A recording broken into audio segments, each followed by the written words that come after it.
Hello, friends. Do you have a moment so that we may discuss our Lord?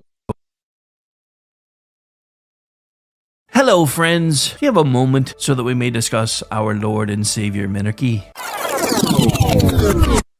No, seriously, I'm just kidding. Hi, my name's Rick Robinson. I am the general manager of KLRNradio.com. We are probably the largest independent podcast network that you've never heard of. We have a little bit of everything, and by that, what I mean to tell you is we have news, pop culture, special events, conspiratainment, true crime, mental health shows, drama productions, and pretty much everything in between. So if you're looking for a new podcast home to grab a little bit of everything that you love all in one place, come check us out. You can find us on X under @KLRNradio. You can find us on our Rumble and our YouTube channels under the same names. You can also find us at KLRNradio.com and pretty much every podcast catcher known to man. So again, feel free to come check us out anytime you like at KLRNradio.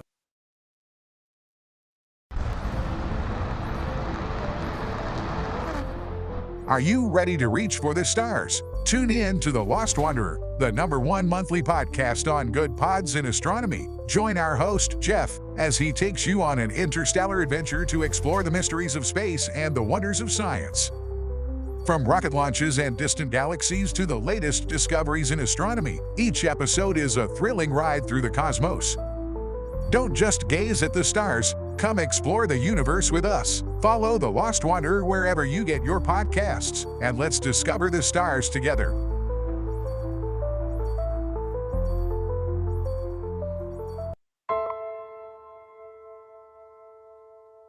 My dad was really, really special, and I loved my dad a lot. I'm proud of him, and that even though he isn't here with us, but he died as a true hero. I miss everything about him. In the moment that the officers and I had to come see the children, my biggest reaction was, I don't have 7 arms. I have 7 children who just lost their father, and I don't have 7 arms to wrap around them. I'm Frank Silla, chairman of the Stephen Silla Tunnel to Towers Foundation. Our foundation is committed to delivering mortgage-free homes for Gold Star families and fallen first responder families. To not have to worry financially is a huge peace of mind. The thought of, what in the world will I possibly do to pay the bills? How will I possibly let the children have a life that feels normal? I don't want them to have to quit their piano lessons or their basketball. I don't want them to feel that we have to move into a little apartment and struggle financially in addition to the emotional weight. There are over 1,000 families that need our help. Tunnel to Towers is honoring those heroes that risk their lives by providing them with mortgage-free homes. Those who serve us and then lay down their lives protecting our freedoms and our safety, the least we can do is $11 a month to give them that peace of always knowing there's a home, there's that sanctuary when life feels like it's been tipped upside down, because it has, when you lose a parent in the line of duty, to know you can go home, you can be safe, there's no risk of losing your home. That's a peace of mind that I can't believe you can get for $11 a month.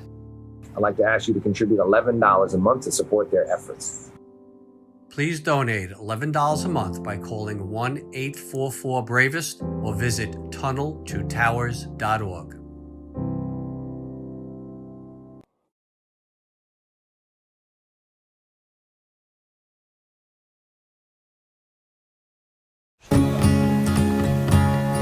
Independence. With that declaration, America was born. Inspired by a belief in the God-given rights of every human being. That among these are life, liberty, and the pursuit of happiness.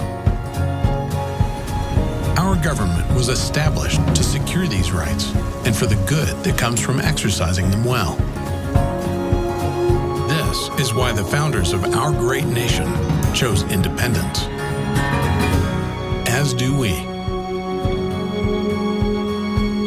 Hillsdale College accepts no government funding because independence makes possible the good to which we aspire. Hillsdale College, pursuing truth and defending liberty since 1844.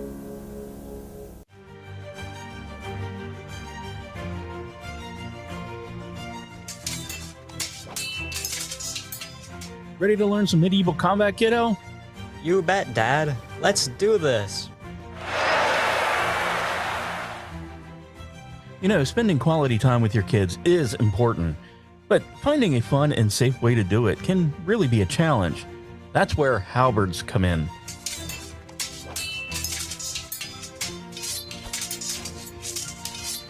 Halberds are the perfect way to bond with your kid while teaching them about history and physical fitness. Plus, they're a blast to play with.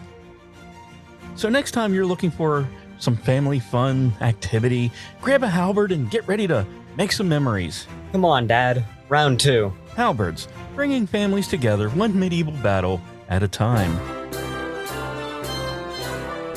This commercial brought to you by the KLRNradio.com Ad Council.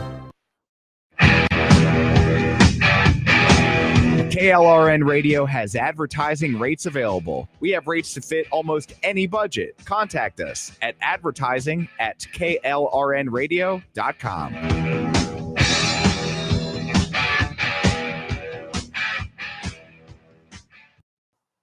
The following program contains coarse language and adult themes. Listener discretion is advised.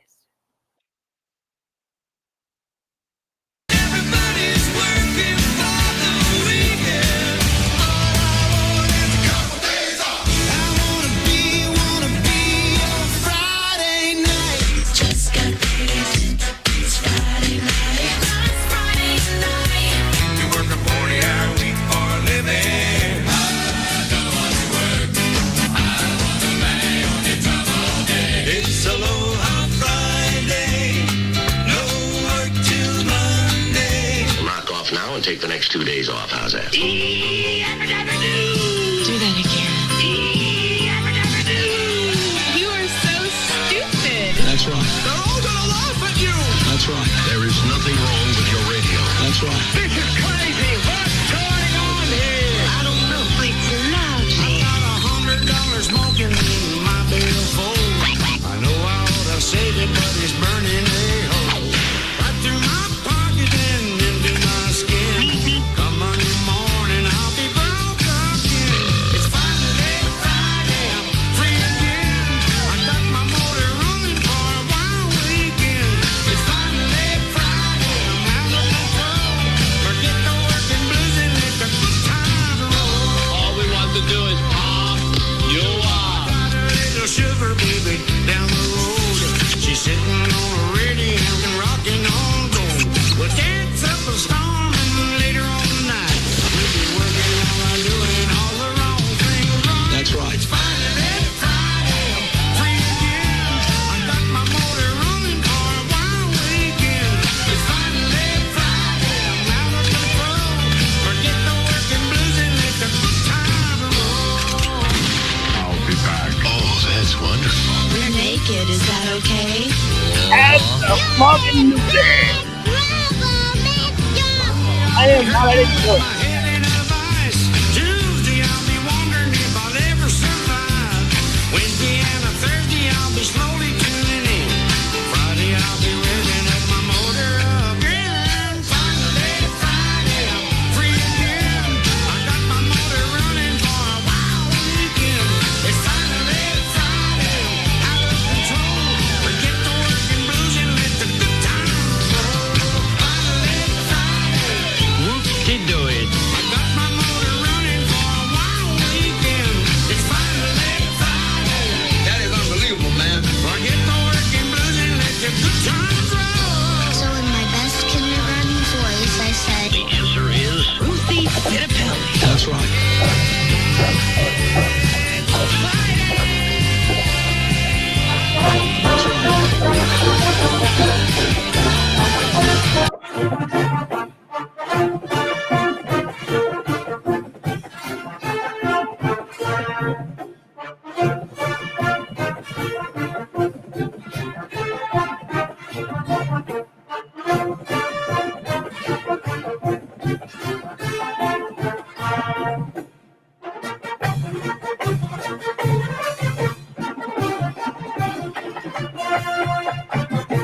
And welcome into the It's Finally Friday edition of the Rick Robinson Show, coming at you live at about a little after noon East Coast time, a little after 9 West Coast time, and in the middle where it matters, 11:11 a.m. For those of you who are that are into 11:11, you know what that means. Anyway, so we're here, we're live. Hope everybody is having a great day. It's Friday, and we're getting closer to Thanksgiving. So just a reminder, this will be the last time you hear this particular broadcast live through Spreaker, because they're taking the live broadcast feature away through Spreaker. And I don't know, they still they are only telling me they're taking it away, not when they are. So this will be one of the first ones that I pull, because it's the one that happens all the time, and I don't just want to go, oh look, today's the day they finally stopped doing it, and not be able to tell everybody that they have to go to Lab 365 if they only want to catch the audio version. But at this point, you can catch the the video formatted version pretty much everywhere too. So I don't really, I mean, one is monetized more heavily than the other. I was kind of surprised to learn that apparently our Facebook feed is monetized. I keep being told it because I guess they can't yell at me too much because I've proven that we have broadcast music rights. So now we have to share revenue on their streams with anybody that flags me for playing one of their songs, which I'm fine with because I don't make anything off Facebook right now anyway. But I'm hoping we might be able to change that soon. Anyway, so we're here, we're live, and there are plenty of things to talk about today other than me waxing philosophically about where we are and are not monetized. So let's see what some of the first things we can get into today are. Because I had a whole plan of things, and then I started having technical issues, and I couldn't figure out why. So if I seem a little more discombobulated than usual, there would be why. Also, because of the fact that it's 70 degrees 1 minute and 40 the next, and all that fun stuff, because it's November in Oklahoma, the cedar trees are currently having an orgy in my nose. So if I sound a little bit differently than usual, now you know why. And I couldn't figure out why I was so damn tired yesterday. And then I was like, oh, that's probably why. I keep forgetting what happens during this time of year. So, you know what? This is probably just as good a spot to start as any. So hang on. And you should see her on the screen now. And we're going to leave it about like it is, because I will probably be commenting a little bit more than average on this one. And it's not a very long clip anyway. But it's funny how this is the new train of thought. And I've played this clip before, but I kind of thought this was important, especially with some of the things we're going to be talking about today. Because hang on, I think I have volume down still somewhere. Oh, I do, and I know where. One moment, please. Because no is not a final answer. We need to have the mentality that no means find another way. No means try again. No means look somewhere else. No does not mean stop trying. Okay? Because no is not a final. Last I checked, I thought you guys were the movement that said no means no. What happened to that? What happened to no means no? So how is it then when it's something that you're going after that you believe you should have no matter what anybody else tells you, that suddenly it's no doesn't necessarily mean no? What is up with the double standard? And for the record, we're going to be getting into something probably here in the next few minutes, but I'm just going to say this now. I don't want to hear, hang on. Let me do this right, since it's Friday and it's early on the West Coast. I don't want to hear another word about January 6th ever again. Do you understand what I'm telling you? Because we're going to be getting into a story today that has me livid. And it should have you livid too. Because apparently there's now someone on video in a certain county in Pennsylvania saying that they should count undocumented and unpostmarked ballots just so they can make sure they keep a Senate seat. This is exactly what we've been talking about for forever.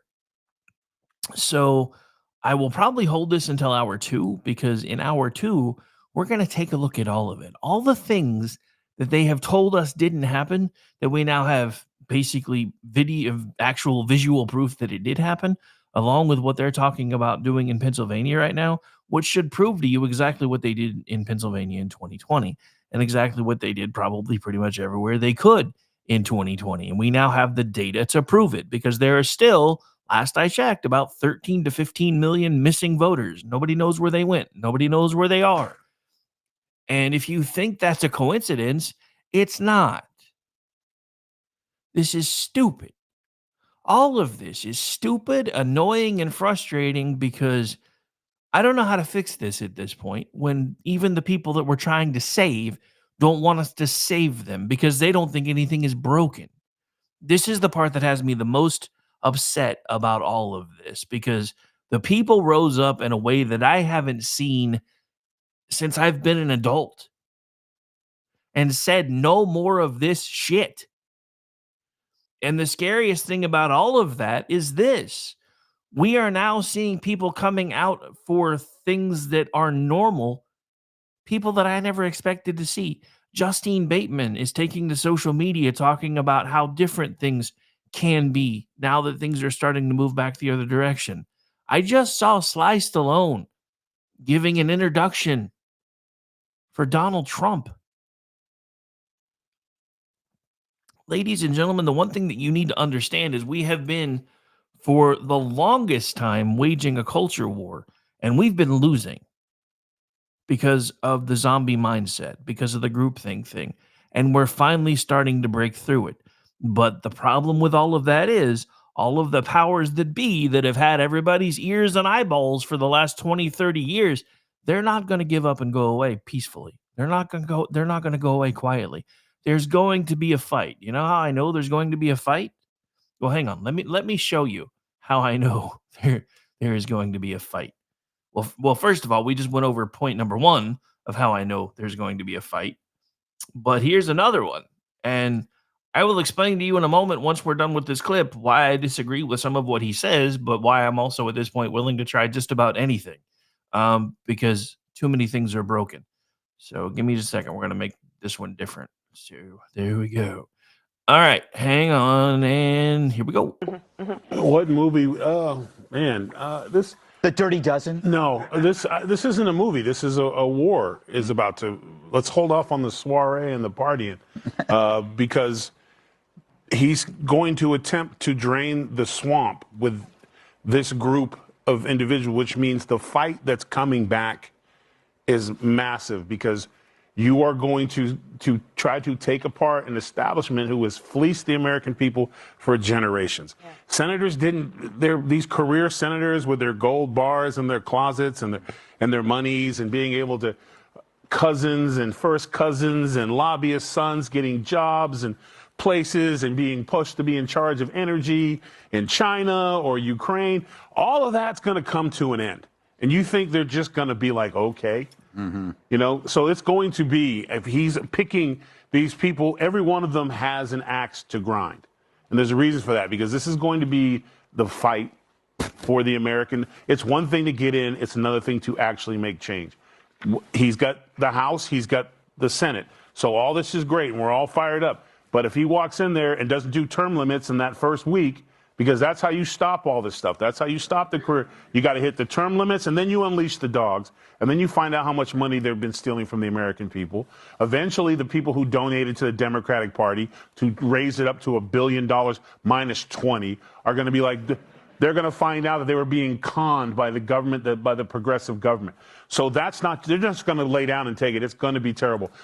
Pelosi's sad today because she's trying to figure out who she's going to take out first, who they're going to come after first. So he's smart in picking guys like Gates and guys, because they're already flawed and they already have their issues, but he's coming for your job. Yeah, it's game on, but be alert. All right, so I will say this at this point, and if you're not following TRRS on X yet, you probably should be. Again, just to make sure that you're aware, that's at Planet TRRS. Pretty cool account to follow, and I mean, I'm not above trying to get his attention. So if you do follow him off of my recommendation, just tag me and say, "Hey, Rick sent me to your account and I followed you. We saw you on his show today." Yes, it's a shameless plug. I don't really care anymore. But look, here's the thing. Term limits have been a thing here in Oklahoma for the longest time, and they don't. While they do work in some ways because they bring fresh talent in, they bring new perspectives in after so often, blah blah blah, yada yada yada, all those things. At the same time, however, they also only do one. Well, the biggest drawback of term limits that I can find is they start putting a clock on these people that can't be politicians anymore, finding ways to get a hold of their golden parachutes on the way out the door, which is bad. So that is actually probably one of my biggest issues with all of this is term limits are only going to give people a clock as to when they need to start setting up their golden parachutes. So if we are going to do term limits, which at this point, like I said, I'm willing to try anything, even if I disagree, and that's why I'm okay with some of these picks that Trump is making that everybody else is like, oh my God, that person's terrible. You know what? I said this yesterday. That's what we all said about JD Vance. Look at how that shaped up. I mean, let's just be honest. I didn't run for president. I didn't run for Senate. I didn't run for Congress. I've been doing this now for 16 years, and trust me, I've been being told by people for the whole time I've been doing this. If you're really trying to make a difference in politics, why aren't you getting involved in politics instead of just ranting about it on the radio and on podcasts and everywhere else? One of them's in my chat right now. So I understand, but I don't really feel like that's my place. If I felt like that's where God was trying to push me into being, that would be what I would do. I feel like this is what I'm supposed to do. Because there have to be voices that are sane. There have to be voices that are at least willing to listen to both sides and then say, no, this is where you got it wrong. This is one of the things that I like about Elon Musk. Sometimes I think he takes it a little too far because I was like, oh my God, he just followed Alex Soros. And yet he doesn't follow me. Bastard. Just kidding. I am still a relative nobody in this stuff, and I get it. And I'm okay with that. Because sometimes it's the nobodies that can start making enough noise where we start doing things behind the scenes that nobody notices until it's too late. And there were a lot of people just like me trying to wake everybody up during this election cycle. And I think for the first time in a while, it's actually worked. How long everybody stays awake, I don't have a clue. But hopefully it's long enough that we can make a lot of changes. And if you, like I, think that one of the things that we should be doing is maybe going ahead and looking at term limits in DC, even though they don't work very well here. But like I said, there's a very specific reason, in my opinion, why they don't work very well here. And that's because they haven't done enough to disentangle the government folks from the lobbyist folks.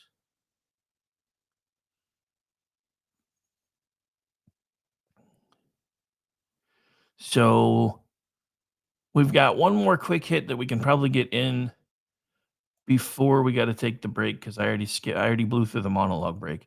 This is from our friends at PJ Media, and we've talked about this story here. So if you are not aware, there has been a recent firing within FEMA. And the person was fired because they were giving people instructions to ignore houses with visible signs of being Trump supporters. So there's now more blowback from this, however. This is again from our friends at PJ Media, throwing it up on the screen for you real quick. So Florida is suing FEMA for conspiring to deny disaster relief to Trump supporters. The state of Florida is suing the Federal Emergency Management Agency, FEMA, for conspiring against the civil rights of Trump supporters. The suit alleges that now fired FEMA field supervisor Marnie Washington and FEMA director Deanne Criswell conspired to deny assistance to storm damaged homes of people with Trump flags or yard signs when canvassing residences in Lake Placid, Florida, to see if they qualified for federal hurricane assistance. While the facts will continue to come out over the weeks and months, it is already clear that defendant Washington conspired with senior FEMA officials, as well as those carrying out her orders to violate the civil rights of Florida citizens, the suit says. Florida Attorney General Ashley Moody filed the suit Wednesday in the U.S. District Court for the Southern District of Florida. Hurricane season is not over, and the federal agency in charge of emergency response is embroiled in scandal, caught withholding aid from storm victims in Florida who support President Trump. Moody said in a statement, "I am taking swift legal action to find out how far this political discrimination reaches and to make sure all Americans who fall victim to devastating storms are served regardless of their political affiliation. FEMA has been caught in a lie and is now going to pay for it." Criswell assured the public that what Field Supervisor Washington was describing, as far as FEMA bypassing damaged homes with Trump signs, was an isolated incident. In an interview with podcaster Roland Martin, Washington said it was widespread practice to bypass Trump supporters. Per Daily Wire, Moody asked FEMA to award damages to the defendants in the court to declare that the agency had violated the civil rights of Floridians. FEMA told the Daily Wire that it does not comment on pending litigation and pointed to a statement from Criswell condemning the guidance to skip Trump homes. Florida Governor Ron DeSantis said that he backed the lawsuit and has announced that the state's Division of Emergency Management is also investigating the incident. This is real. I'm going to change my language here a little bit, and for earmuffs, 3, 2, 1. This is some real Banana Republic bullshit. Something you might expect from Cuba or Nicaragua. Earmuffs are fine to come off now for the moment. Not the United States. At least that used to be true. Joe Biden has politicized and weaponized the federal government to a degree that was previously unknown and previously impossible.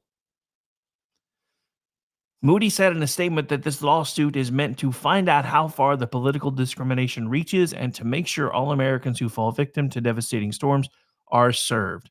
Moody is asking the court to determine that FEMA conspired to interfere with the civil rights of Florida citizens and is seeking both nominal and punitive damages.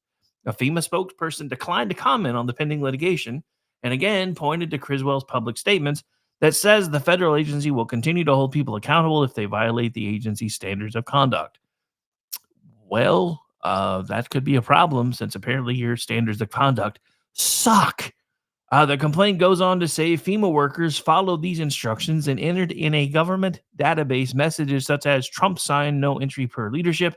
According to whistleblowers, at least 20 homes with Trump signs or flags in Lake Placid, Florida were skipped from the end of October and into November due to that same guidance. What does FEMA expect from people whose homes and lives are in ruins and the disaster relief person shows up 2 or 3 weeks later? Do they expect residents to offer them a cup of coffee and a smile? Yes, people are going to be angry. They're going to scream at FEMA people. If the FEMA employees can't stand the gaffe, maybe they should get another government job instead of babying them and coddling them by telling them to avoid politically charged situations, train them how to handle the crisis. Otherwise, they should go home to their mommies and ask for a hug.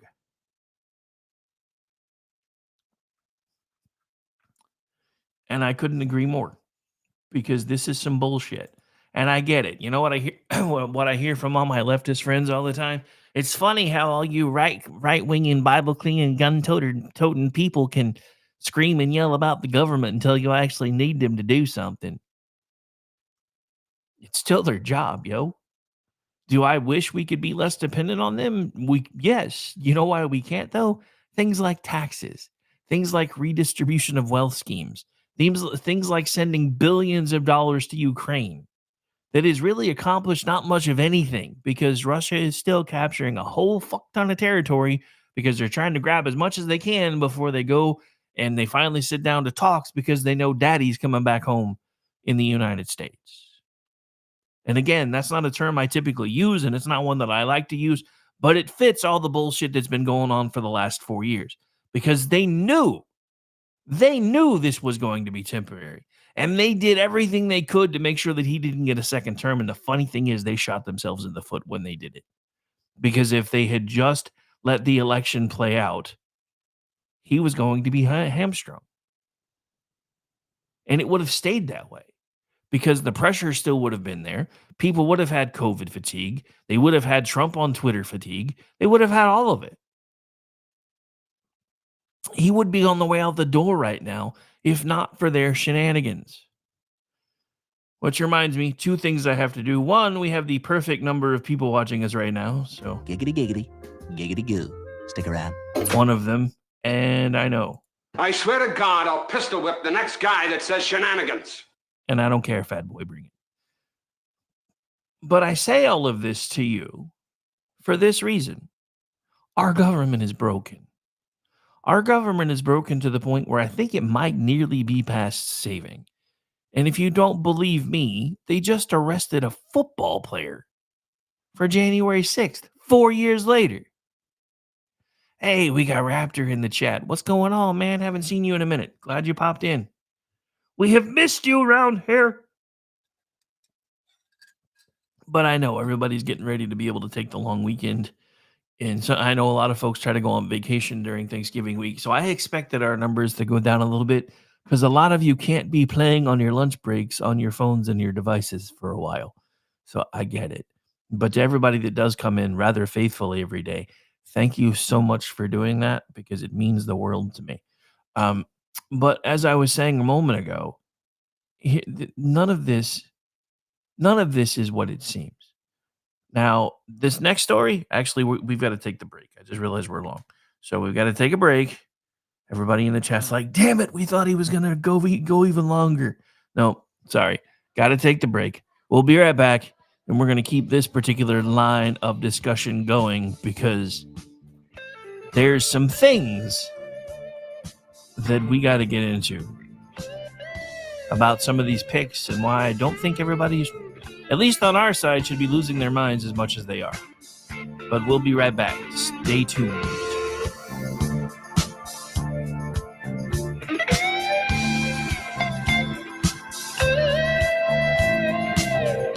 You are listening to KLRN Radio, where liberty and reason still reign. I'm Noble McIntyre of McIntyre Law, and I've been representing injured Oklahomans and their families for almost 30 years. At our firm, we've handled hundreds of crashes involving semis. They are huge vehicles, and when fully loaded, can weigh as much as 80,000 pounds. Most semi drivers are careful and professional drivers, but some big truck drivers and the companies they drive for are dangerous, and I've personally seen the devastating effects on families. If you or a loved one has been affected by a semi crash, contact us at 405-777-7000 or McIntyreLaw.com. We will fight for you. Achieve platinum status in the Fuel Rewards program at Shell and save 10 cents per gallon on every fill. Right now, you're less than 5 miles away from your closest Shell, so make a pit stop this afternoon and fill your tank with Shell V-Power Nitro Plus Premium Gasoline. Click the screen now to learn more about platinum status and the Fuel Rewards program or download the Shell app today. Platinum status is earned with 12 fill-ups over 3 months, 10-gallon minimum per fill-up at participating Shell locations. Terms apply. Visit www.fuelrewards.com/status. It's back to school season for the kiddos, which means it's the perfect time to get your vacay on. Beaches are empty, resorts are quiet, and Cheap Caribbean Vacations has fall vacay deals up to, wait for it, 45% off. Plus, you can score more site-wide savings and take an extra $50 off your booking now through September 5th. Take this as your sign to pencil in a vacay this fall and turn back to school season into back to beach season. Go to cheapcaribbean.com to find your next all-inclusive vacay. Offer ends September 5th. You can achieve platinum status in the Fuel Rewards program at Shell twice as fast by filling up 6 times with Shell V-Power Nitro Plus Premium Gasoline. Right now, you're less than 5 miles away from your closest Shell, so make a pit stop this afternoon and fill your tank with Shell V-Power Nitro Plus Premium Gasoline. Click the screen now to learn more about platinum status and the Fuel Rewards program or download the Shell app today. Platinum status is earned with 12 fill-ups over 3 months, 10-gallon minimum per fill-up at participating Shell locations. Terms apply. Visit www.fuelrewards.com/status. Hi, everyone. This is JJ, the co-founder of Good Pods. If you haven't heard of it yet, Good Pods is like Goodreads or Instagram, but for podcasts. It's new, it's social, it's different, and it's growing really fast. There are more than 2 million podcasts, and we know that it is impossible to figure out what to listen to. On Good Pods, you follow your friends and podcasters to see what they like. That is the #1 way to discover new shows and episodes. You can find Good Pods on the web or download the app. Happy listening. KLRN Radio has advertising rates available. We have rates to fit almost any budget. Contact us at advertising@klrnradio.com.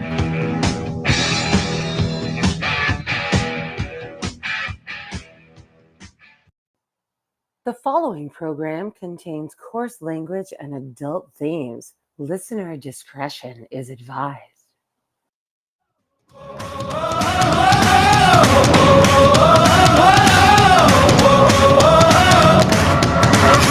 Nothing could surprise you. You thought you'd seen everything, but you never saw me coming. All eyes on me, ready or not, I'm making waves. Ready or not, you can't escape. Ready or not. One of these days, I'll figure out how to do all this stuff without continually bumping my microphone with the brim of my hat. Anyway, we're back. We're live. Hope everybody's having a great Friday morning for those of you in Central and further west, and afternoon for those of you on the East Coast. And it's Friday. So for those of you working for the weekend, you're nearly there. And we're getting closer and closer to Thanksgiving, which is a long weekend for some and a week off for others. So, yeah. It's almost break time. It's almost break time. You got a little bit more to go. All right. So let's get into what we were going to be. Oh, there's an Aggie sighting. By the way, everybody that's listening and paying attention and watching in the chat, say happy birthday to Miss Aggie Reekin. She'll be off tonight because it is her birthday. So we're doing a Dude Bro where we normally do a show together. But I am honored to call this woman not only a friend, but one of my favorite co-hosts. So happy birthday, lady. Glad you're here. All right. I hate that almost everything tries to make me emotional right now. I think it's grandpa brain. Anyway, used to drive me nuts, or actually does drive me nuts. But anyway, so let's see. We already talked about the Florida story. Let's see. I got sidetracked reading through something else that I thought I was going to talk about after the break, but not really going to go there. Let's see. Where are we going? Oh, wait. Yeah, this one. So everybody's freaking out over Matt Gaetz, right? And by everybody, I mean pretty much almost everybody. Like, I know people even on my side that are like, I don't understand this pick, and it's probably not going to work, and blah, blah, blah, blah, blah, blah. And I'm like, look, again, I didn't run for president. I didn't run for Senate. I didn't run for Congress. And this man keeps telling us, if you'll just let me do what I got to do, I can fix it. But so here's a plot twist that I don't think any of us saw coming. And this has the left even more pissed off, which is kind of why I'm okay with the splody heads going on. So this is from Red State. Looks like, who the heck wrote this one? I don't recognize the name. Strafe. Trump appoints his former legal defense team to key Department of Justice offices. Now, at this point, this is when the left goes, oh my God, look what he's doing. He's appointing his friends to all these blah, blah, blah. But here's the thing. Apparently, they don't know about the pedigree of these people. So President-elect Donald Trump has turned to his legal defense team to fill the top 3 positions in the Department of Justice after the position of Attorney General. Todd Blanche, a Department of Justice veteran and former supervising prosecutor in the Southern District of New York, has been nominated to serve as Deputy Attorney General, the number 2 slot in that agency. Blanche served as Trump's primary defense counsel in his federal and New York cases. M.L. Bove was co-counsel with Blanche on Trump's trials. He's also a veteran federal prosecutor who served in the Southern District of New York. D. John Sauer, former Solicitor General for Missouri and the man who won Trump's immunity case before the Supreme Court, will become U.S. Solicitor General. These appointments show why the fixation on Matt Gaetz is mostly posturing. The team has not only worked for Trump, they have worked together very successfully. They are seasoned trial lawyers, and 2 of them know how the Department of Justice works. They are the guys who will be in charge of Justice's day-to-day operations, and any substantive reform of that agency will be their doing. The great legal minds inside the Department of Justice who ran the various legal cases against Trump and his associates, and the jaywalkers and trespassers of January 6th and pro-life grandmas may have just entered the FO stage of the FAFO movement that has been happening right in front of our eyes. And I editorialized a bit there. But the point that I'm making here is, look, I don't like Matt Gaetz. You can go through my timeline. I rarely delete anything unless it's got a typo, and then I normally repost it. You can run a search on my timeline for Matt Gaetz. I excoriated him over what he did to McCarthy because I think McCarthy was doing the best he could in a bad situation. And I still firmly believe if McCarthy and his fundraising were still the head of the House, we probably wouldn't have the slim majority that we have today. I know that is an unpopular opinion. And as I said, for those of you that are checking out the show for the first time, I just put this out on my Facebook, on my X account today too, because I've been picking up a lot of new followers recently. Welcome. Thank you for checking me out. If I haven't offended you yet, there is a queue, and I will be doing so as soon as possible. Because trust me, it will happen. Because look, Doing this in the way that I do it means that I'm not going to toe anybody's party line.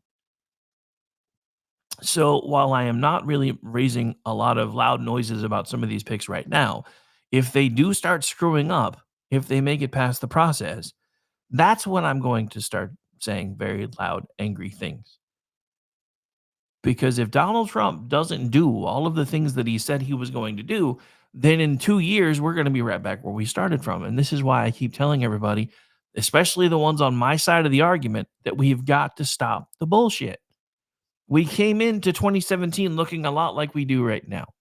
And we weren't able to get anything done because the people within his own party that were more worried about trying to hang on to their power fought against him for 2 years as a delaying action. And the tide started to swing. But the other reason this happened was because of things like Russian collusion, and they're at it again. There are people that are now screaming and yelling that Tulsi Gabbard, of all people, is a Russian asset. This shit needs to stop. Now there's a story coming out of CBS that apparently Matt Gaetz allegedly sexually assaulted somebody. Again, this shit needs to stop. It didn't work. It doesn't work anymore. And it just needs to stop. This is why nobody believes you anymore. This is why you guys could come in with a fully sourced dossier with links and pictures and all of the above, and everybody would just look at you like you were insane because you have been lying to and gaslighting the American people for so long that we now get all of our news from X. Do you guys realize that X has become not only this country's, but most of the world's primary news aggregate? And that's partly because of Elon Musk. It's become such an influence that people that ran away from it are now coming back with their tail between their legs. Because when Elon just looked at them and literally said, go fuck yourself. And again, go fuck yourself. Is that clear enough? Apparently it was, because Disney's coming back. A lot of people are coming back. And I think he knew they would eventually. Because the culture war is changing. The front line is moving. We have gained ground, and I know we've gained ground, and I talked about this a little bit yesterday. How I know we've gained ground is AOC, of all people, has taken the pronouns out of her profile. She's not a Congress. What did she? What? It wasn't congressperson. I don't remember exactly what she had before. There was a side by side of it that I found yesterday, and I'm not going to go look for it again. But she's now referring to herself as a congresswoman, and she has taken pronouns out of her profile. These are huge steps. This means we're starting to win the culture war. And it needs to continue because, look, I've said this before. If you're an adult, I don't really care what you do. As long as you don't try to subject me to it too, and as long as you're not hurting anybody, I really don't care. But don't come into my sphere of influence in my little circle and try to expect me to call you something that you're not. That's just like with Bruce Jenner. I still call him Bruce. You know why I still call him Bruce? He's still got the 3 in the tree. I'm not calling him anything else until he gets rid of it. He's an adult. If he wants to be a woman, that's fine. But if you're going to commit to being a woman, then commit to being a woman. Otherwise, you're just displaying mental illness, in my opinion. And in my world, my opinion is the only one that matters, and I don't give a shit anymore. And I'm sorry, because I know that's going to offend a lot of people. And I know that's going to hurt a lot of feelings. But we have got to get back to that. There is no reason to be coddling these people. These people are still actively trying to steal elections from you. These people have turned their backs on what it says that they were trying to do in the positions that they have, or if they ever had those in the first place, as far as their intentions.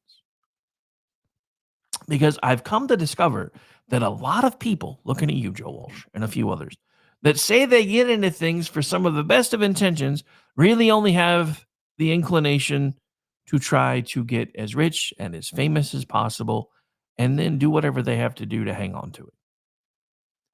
Ladies and gentlemen, I would shut this down tomorrow before I would ever let it become something like that. There's a reason that I let everybody who wants one have a voice on this platform. Unless you start saying crazy shit about fellow people that I work with, you're going to have a place where you can put your stuff. That's really my only rule around here. I don't care what you say. I don't care how you say it until you come at the family I've built. You do that, you got to go. Other than that, I don't care. Because I think everybody has a right to be heard. Because again, sunlight is the best disinfectant. The problem that we've had in this country for so long is all of the people that have had power have had power over the controls for the levers and switches and everything else only want one voice to be heard. And if you weren't part of that voice, you weren't heard. You know how I know that's starting to change? I'm up 60 followers since the election without even really trying. I'm breaking more and more through the metrics without even trying because people are understanding that if they don't make changes, they're going to go the way of the dinosaur. Mainstream media doesn't seem to be learning that lesson. The good news about social media platforms is they're pretty quick to make changes. So I've even noticed some upticks with Facebook, and I've also been, and I know I said this at the opening of the show, but we've got some new voices or new faces coming into the chat. So I just realized that apparently we've been approved for monetization on Facebook. That hasn't happened before. So who knows? Maybe the tide really is turning. Maybe the tide really is turning. All right, so let's see what else we can get into as we get through the end of the first hour. And I can't believe we're already almost to the end of the first hour. Oh, wait, I did not know about this. Maybe this is part of the reason why Don Lemon has left TikTok. Let me see. I think there's a video. There's a video. So hang on. So we already got it there. We got it here. And able to stream. Now, remember, I said I was going to get to Pete Hegseth. My folks over at MSNBC also have a few things to say about. Oh, no. Before we get to Pete, stand by. Hold on. As I say, hold on. Before we get to Pete, I want to get to Marco Rubio, because Marco Rubio is sort of the normal-ish Republicans who have been nominated. Him, Mike Walls, who else? Sort of normal folks. So he's left X to go play on TikTok. Has he actually even left X, though? Because I saw him post the other day, and he was like, this is why I'm leaving X. And then he did a video about why he was leaving. Then he puts out a statement about why he's leaving a few hours later. And everybody started having fun with it. From everybody from Corin Nemec to Justine Bateman were like, yeah, this dude's never leaving. And I don't know. X is fun again. Am I the only one that feels that way? It kind of feels like X is fun again. Now, there are a lot of people freaking out, and I know them, and I have friends that are personally freaking out. I have friends that won't talk to me anymore because I tried to reach out after the election when they were putting all their frantic little Facebook posts up, and I'm like, look, he's obviously not Hitler. The president of the United States has already set a meeting with him. If the dude really thought he was Hitler, do you think he would do that? Well, he doesn't really have a choice now. You're not paying attention. And this is the reason, ladies and gentlemen, that since the election, I have begun calling what we used to lovingly around here call the lamestream media, but I think I borrowed that from Rush. I've started calling them the zombie media because they're dead. They just don't know it yet. And the worst part about it is everybody that watches them turns into one of them because they just don't believe anything else. You can send them verifiable stories with actual linked proof of sourcing, and they will still look at you like, well, this is a right-wing propaganda outlet. Dude, there's sources in this story from everywhere, from Yahoo News. And this is an actual conversation that I've had. There's sourcing in this story from everywhere from Yahoo News to NPR, and you're telling me because of the masthead that you won't even look at it. That's where we are today. That's what needs to change. And I think we are finally starting to break the back on the mechanism that has created all of this bullshit. And I say that because, again, there are people that are coming out that I say that in the actual reference that we use it for today, there are people that are coming out that I never expected to see coming out.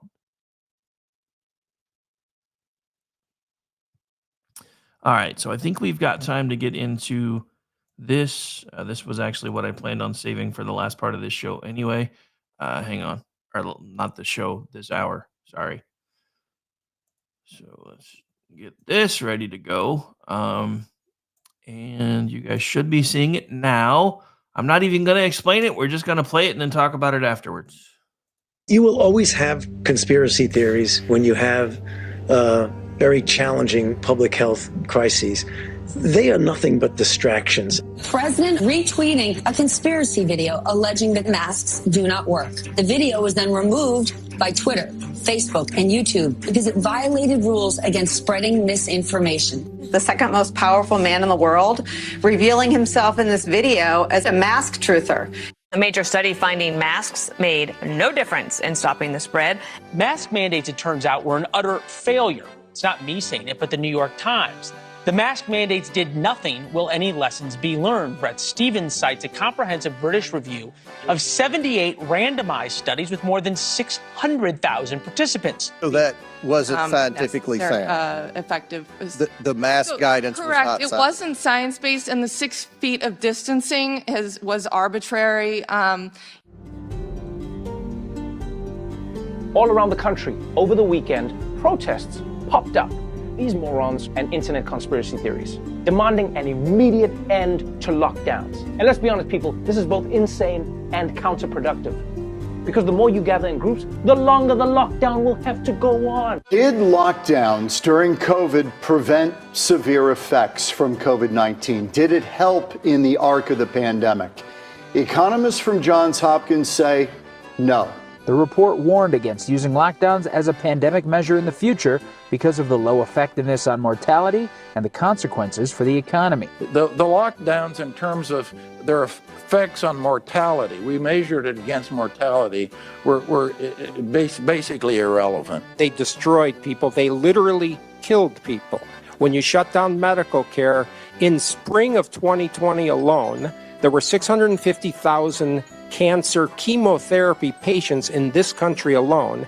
Half of them didn't get their chemo because they were afraid. They were told it was dangerous to go to a medical facility. You weighed in on a theory that's been floating around that perhaps the number of fatalities related to COVID-19 is being inflated because people are actually dying of other things.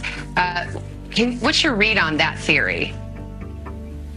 You know, Savannah, there is absolutely no evidence that that's the case at all. You know, I think it falls under the category of something that's very unfortunate, these conspiracy theories that we hear about. Even the wackos, Trump wackos, are doing conspiracy theories saying those numbers are padded. What should we say to people who conspiracy theorize about an overcount of the deaths? Follow up now to my conversation with LA County Health Director Barbara Ferrer, who last week acknowledged the county may be overcounting COVID deaths by as much as 20%. Could it be a secondary contributing cause? So, for example, somebody with kidney disease, COVID then pushes them over the edge to have kidney failure. That's COVID as a contributing cause.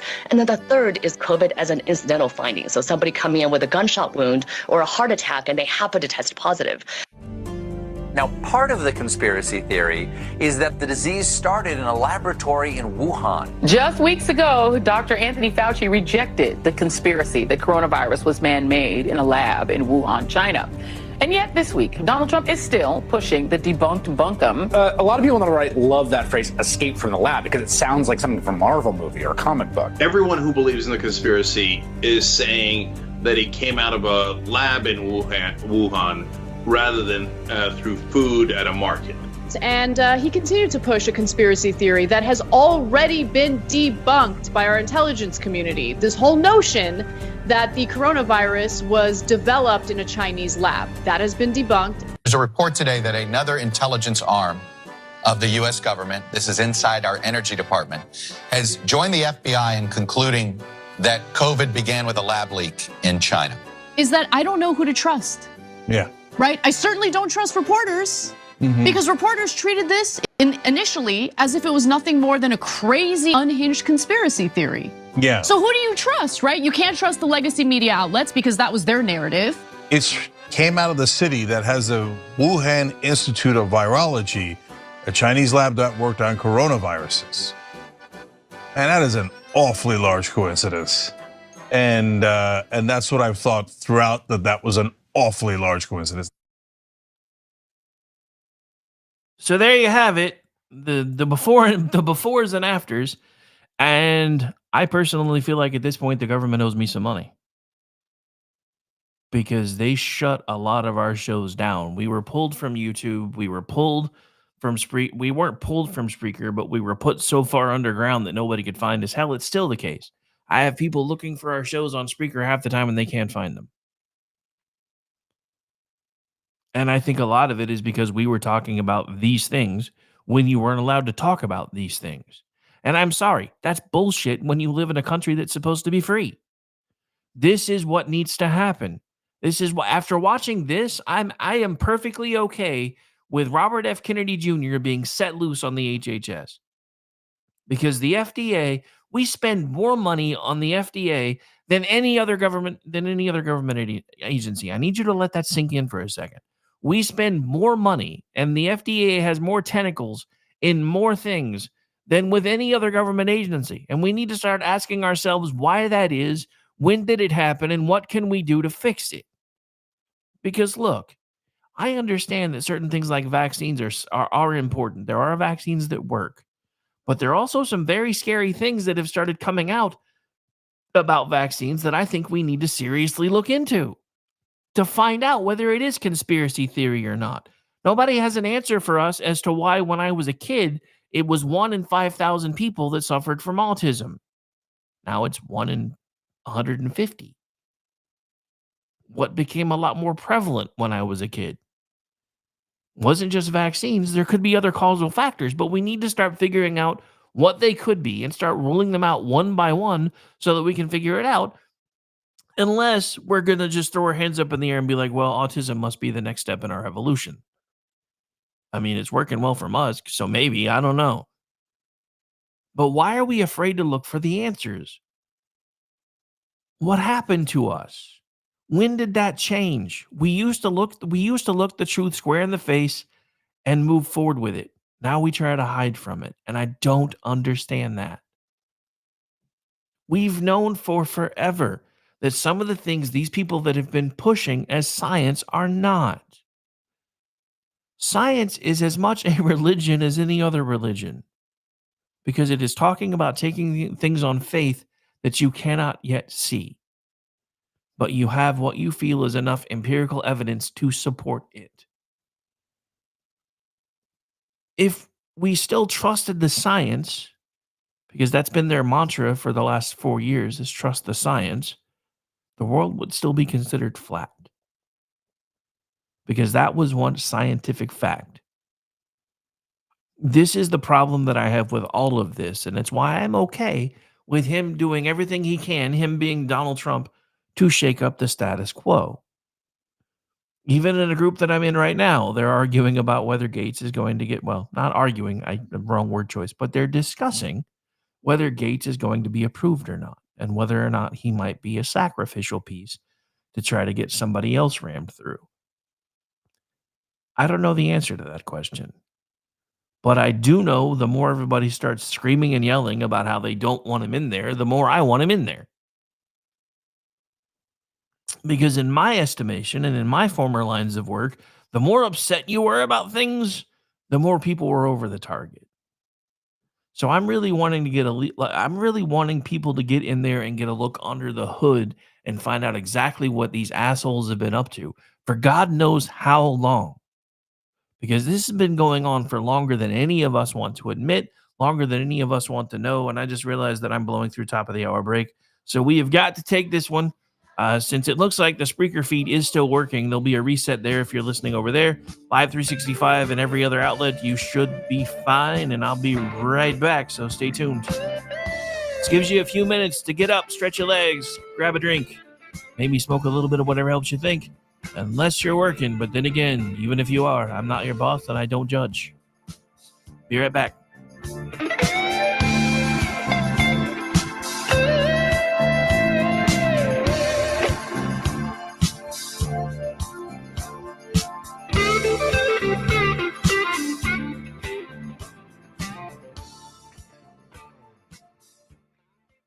Hello, friends. Do you have a moment so that we may discuss our Lord and Savior Minarchy?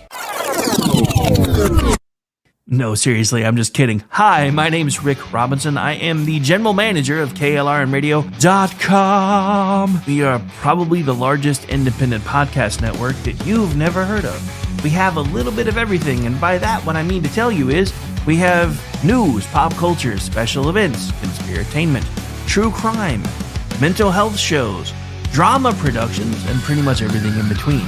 So if you're looking for a new podcast home to grab a little bit of everything that you love all in one place, come check us out. You can find us on X under @KLRNradio. You can find us on our Rumble and our YouTube channels under the same names. You can also find us at KLRNradio.com and pretty much every podcast catcher known to man. So again, feel free to come check us out anytime you like at KLRNradio.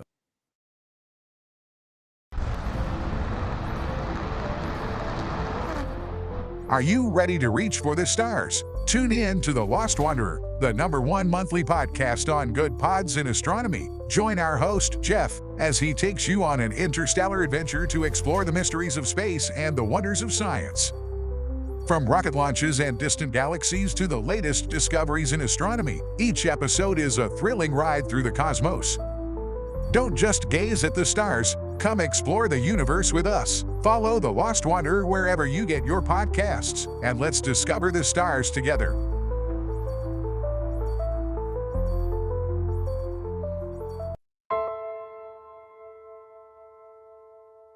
My dad was really, really special, and I loved my dad a lot.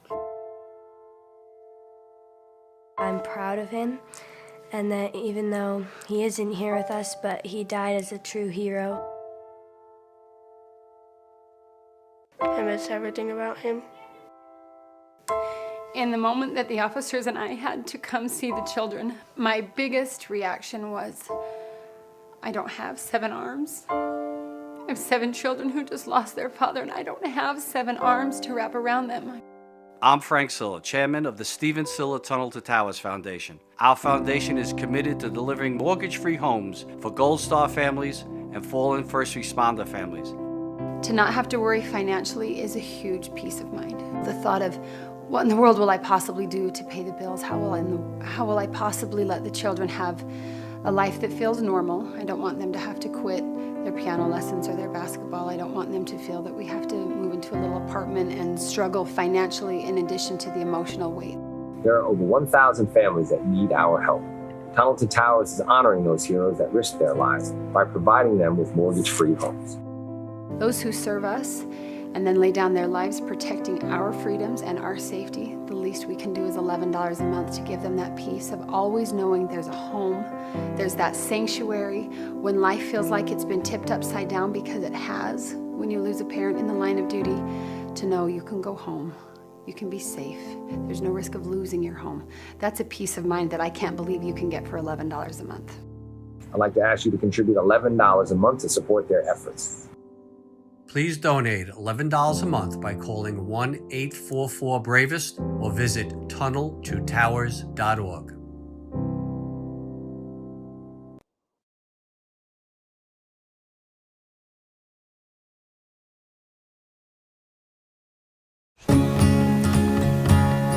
Independence. With that declaration, America was born. Inspired by a belief in the God-given rights of every human being. That among these are life, liberty, and the pursuit of happiness. Our government was established to secure these rights and for the good that comes from exercising them well. This is why the founders of our great nation chose independence. As do we. Hillsdale College accepts no government funding because independence makes possible the good to which we aspire. Hillsdale College, pursuing truth and defending liberty since 1844.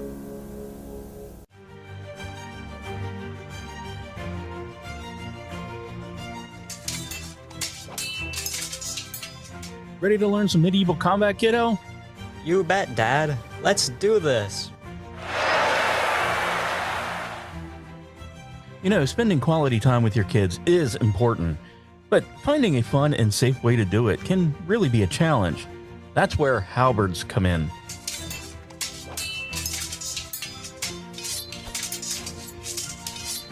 Halberds are the perfect way to bond with your kid while teaching them about history and physical fitness.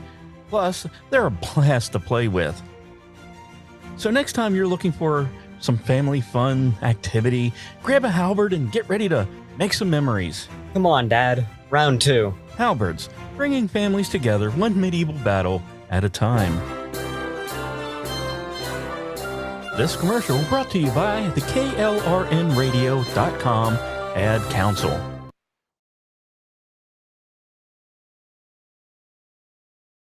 Hi, everyone. This is JJ, the co-founder of Hi, GoodPods. JJ. If you haven't heard of it yet, GoodPods is like Goodreads or Instagram, but for podcasts. It's new, it's social, it's different, and it's growing really fast. There are more than 2 million podcasts, and we know that it is impossible to figure out what to listen to. On GoodPods, you follow your friends and podcasters to see what they like. That is the #1 way to discover new shows and episodes. You can find GoodPods on the web or download the app. Happy listening. KLRN Radio has advertising rates available. We have rates to fit almost any budget. Contact us at advertising@klrnradio.com.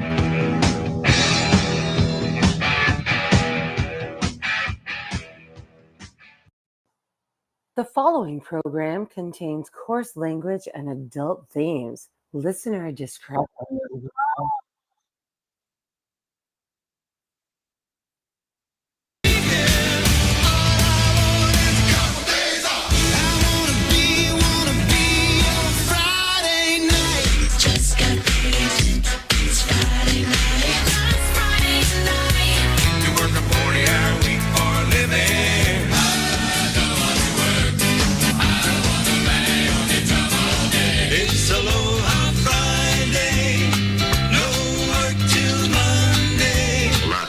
Take the next 2 days off. How's that? Do that again. You are so stupid. That's right. They're all gonna laugh at you. That's right. There is nothing wrong with your radio. That's right. This is crazy. What's going on here? I don't know. It's loud. I got $100 smoking in my billfold. I know I ought to save it, but it's burning a hole. Right through my pocket and into my skin. Come Monday morning, I'll be broke again. It's finally Friday, I'm free again. I got my motor running for a wild weekend. It's finally Friday, I'm out of control. Forget the working blues and let the good time roll. All we want to do is pop you up. Got a little sugar baby down the road. She's sitting on a radio and rocking on gold. We'll dance up a storm and later on tonight we'll be working on doing all the wrong things right. That's right. It's finally Friday, I'm free again. I got my motor running for a wild weekend. It's finally Friday, I'm out of control. Forget the working blues and let the good time roll.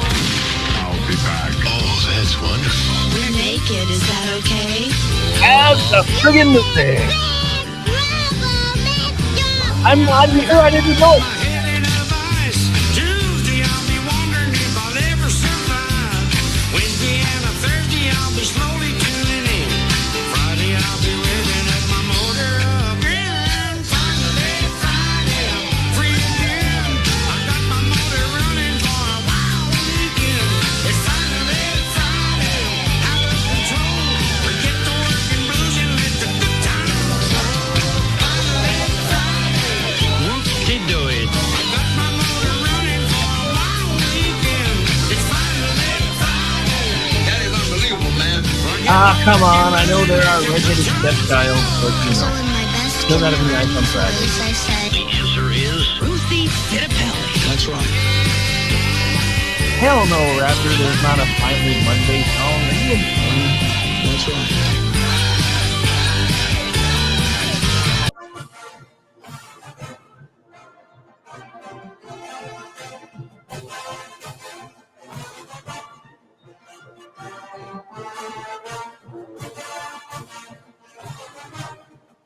All right. I like to be nice on Fridays, but I can only stand so much of that song. I'm just saying. Anyway, welcome back into the program. Hour 2 is underway. Hopefully, for those of you listening on Spreaker, you found the new link. Again, this will be the last Friday that happens. Spreaker is removing their live play feature, and they haven't told me when, only that they are. So this one will be pulled effective today. So this will be the last time. You can still catch your podcast versions on Spreaker and through all of our podcatchers because it will still be our backbone.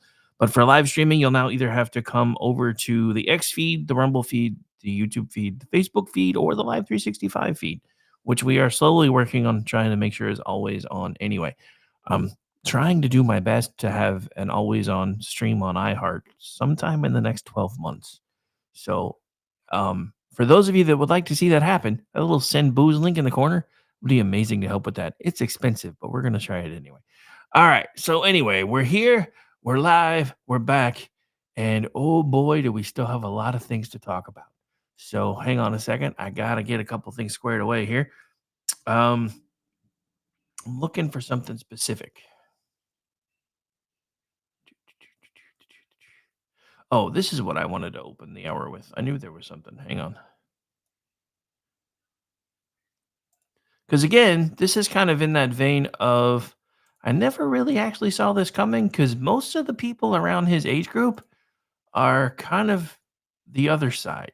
So, hey, look, Sean's in the chat. Hang on, let me change this around a little bit since we're not dancing along to the intro anymore. All right, here we go. I know some of you are like, that's not dancing. It's the best I got. Don't judge me. I'm having fun over here. Hang on. And apparently we still have no volume. Oh, wait. I did it to myself again. Hang on. Haha. I would fire my producer, but I am he and he is me. And if I fire myself, everything goes away. When I did Rocky, if you remember, the first image was a picture of Jesus, and it says Resurrection AC Club. I found a church that had been converted to a boxing ring. So the image pans down from Jesus onto Rocky being hit. And at that moment, he was a chosen person, and that's how I began the journey.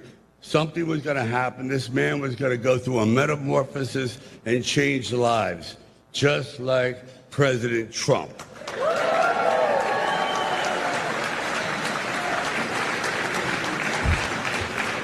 We are in the presence of a really mythical character. I love mythology. And this individual does not exist on this planet. Nobody in the world could have pulled off what he pulled off, so I'm in awe. And I'll just say this, and I mean it. When George Washington defended his country, he had no idea that he was going to change the world. Because without him, you can imagine what the world would look like. Guess what? We got the second George Washington. Congratulations!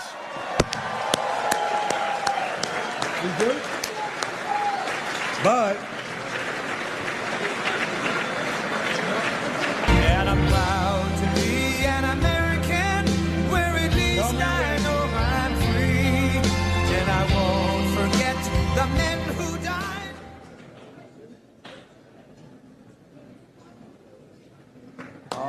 And I'm proud to be an American. please welcome the President of the United States, Donald Trump. Thank you. The men who died, who gave that right to me, and I gladly stand up next to you and defend her still today. 'Cause there ain't no doubt I love this land. God bless the USA.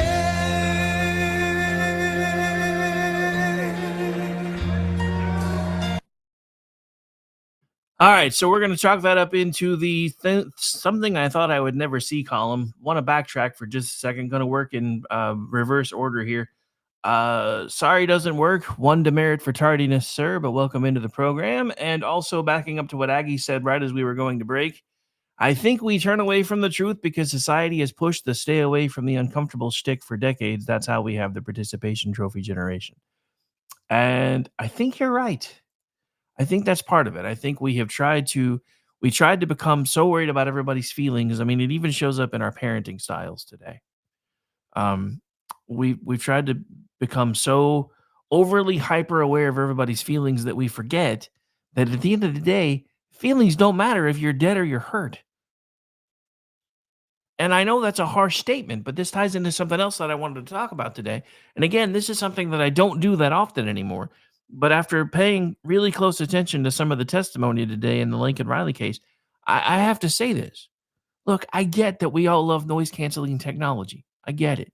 We love the earbuds that don't let us hear all the background noise and everything going on around us. We love the headphones even more because they wrap around your ear. I get it. I use them when I'm on a plane. Or I did. I don't anymore. Not since 9/11. Because it's just ingrained in me.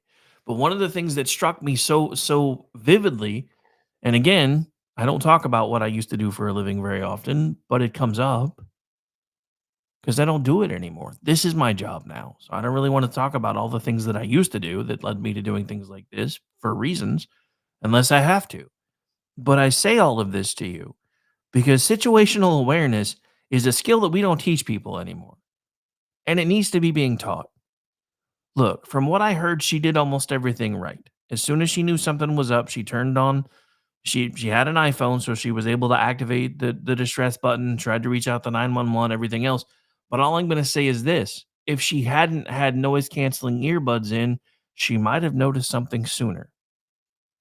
And I'm not saying that to victim shame her. None of this is her fault. It's the Biden administration's fault, which is why they're leaving. But what I'm saying to you is no matter what we do to try to secure the border, shore all of this up, start actually convicting criminals again instead of having revolving door justice systems and everything in between, you still have to have situational awareness. Quit being so comfortable in public spaces that you're walking around with things in your ears that don't let you hear anything. If nothing else, you could be hit by a car if you're not paying attention. It's not even about somebody doing something bad to you intentionally. It's about you not paying enough attention, and suddenly the next thing you know, you're running out in front of a car that you didn't see coming, and then you're not here anymore. Somebody's going to miss you. Unless you're Scaramucci. Nobody's going to miss that guy. Wait, did I say that out loud? My bad.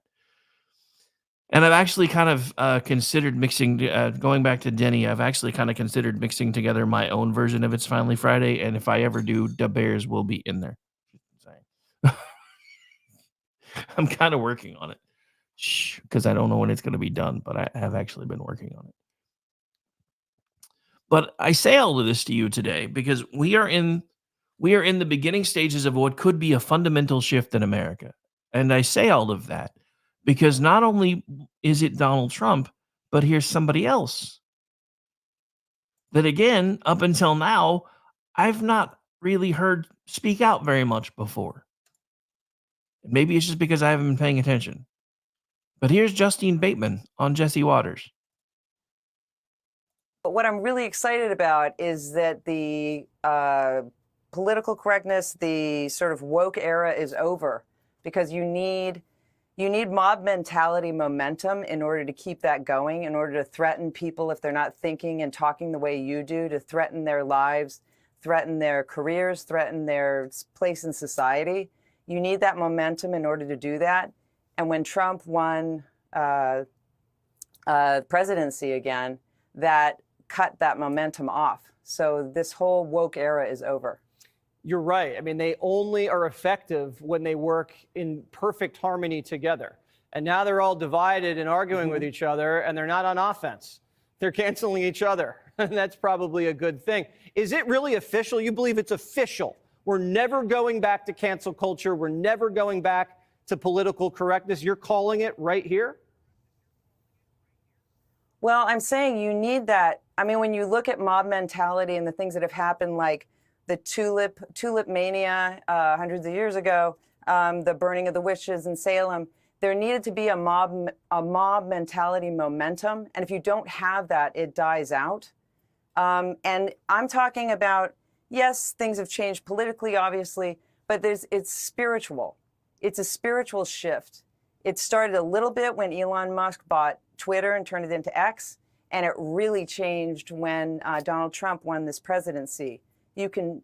I can feel it, definitely. I can feel it too. There's also an excitement And I don't know whether it's about the decisive victory or if it's about the way he's rolling out these cabinet officials. There's a promise in the air where people are expecting major change. And you're kind of on the edge of your seat because you don't know how it's going to happen or when it's going to happen. But people expect it to happen. Are you feeling that too? Yeah, for the last 4 years, very acutely, and I know it preceded these 4 years as well. But there's been kind of a pressing down and kind of limiting what people can say. And what happens too is you limit what can even occur in society. And so there's been a stagnation. Things haven't been moving forward in the arts, in philosophy, in politics, in medicine, in anything. And I don't mean technically did things, were there technological advances or anything like that. I mean innovation, like with your thoughts, with what is coming into your spirit from God, magic, the universe, whatever you want to call it. That's been stagnated for at least 4 years. And now that's changed. And that's what I'm really excited about. I've been waiting for this moment for a long time. It's a brilliant observation. And I've noticed it too, that culture is stuck. They keep making repeats of every movie. Every TV show's a repeat. There's no creativity in Hollywood, in literature, in the arts. As you mentioned, you've noticed it more than anybody, I'm sure. But it's great to get those juices flowing again and get the spirits unbound.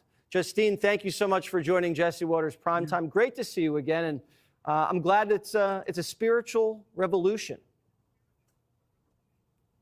I think so. Thank you. All right. So the one thing I did want to point out that I'm not going to put on the screen is apparently Greg Gutfeld saw this clip and of course took his obligatory shot at Jesse Waters. It was a great interview, even though Jesse probably only understood half the words. I have friends like that though, so I understand and I appreciate the humor that they have with one another because one of my best friends is that way and we're like that with each other. So I get it. A lot of people don't, and they think it's like actual real animus. And I'm like, no, I don't think so. I think they enjoy giving each other shit. That's a guy thing though. And I think that's why most women don't get it, because women, if they're being vicious with one another, it's because they don't like one another. It's not about giving each other a hard time or making each other laugh or anything like that. If they're being catty for a reason. So when guys do it, they're like, oh, y'all really don't like each other. We're like, oh, the fuck we don't. They're like, I'm so confused. Like that's what we try to do though. So moving on to more fun things with Don Lemon leaving X, because there's more to that. I just opened with the first clip for a reason, because there's so much more. Oh,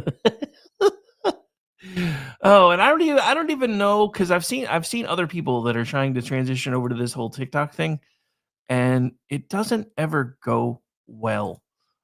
So Don Lemon, who has made a point that he's vacating X, only to apparently start going over and doing streams and stuff on the TikToks, has during his first attempt apparently been turkey trolled.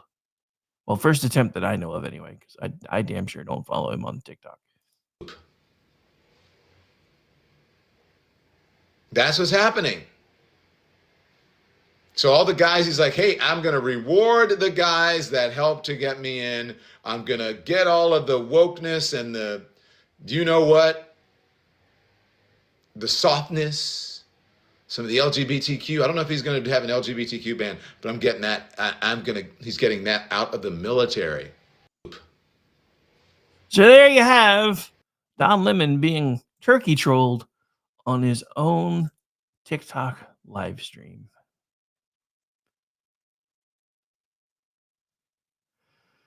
Thanks for hanging out, Aggie. Enjoy the rest of your birthday. Go have fun. Sorry, saying bye to one of my co-hosts who is doing the whole birthday thing today. So yeah, there's more to this because they were just having a lot of fun with it. So hang on. Let's see. Let's go here. Hello, darkness, my old friend. I've come to talk with you again. And he's wearing a turkey. Yeah. The moment was reminiscent of the infamous Michael Cohen clip where the disgraced ex-Trump lawyer threatened to block users for using filters like the turkey on his image. Language warning, and this is actually from the last guy I saw this happen to. So here we go. No problem. Wow, genius you are. Can we stop with that? I appreciate it. I don't like the stupid turkeys. All right, let's just knock that stupid shit off, please. All right. I did. I said I was leaving. And then the following day, get that through your dumb heads. The following day, I turned around and I said that there's no chance in the world that I'm leaving my country. Thank you very much. All right? I'm not leaving anyway. You leave. This is my country. And I have every right, every single right within which to turn around when we stop so we can. All right, 2 seconds. I'm going to end up blocking this idiot. Dude, have fun with it. Dude, as somebody that has been the butt of several different jokes over the years because of different reasons, have fun with it.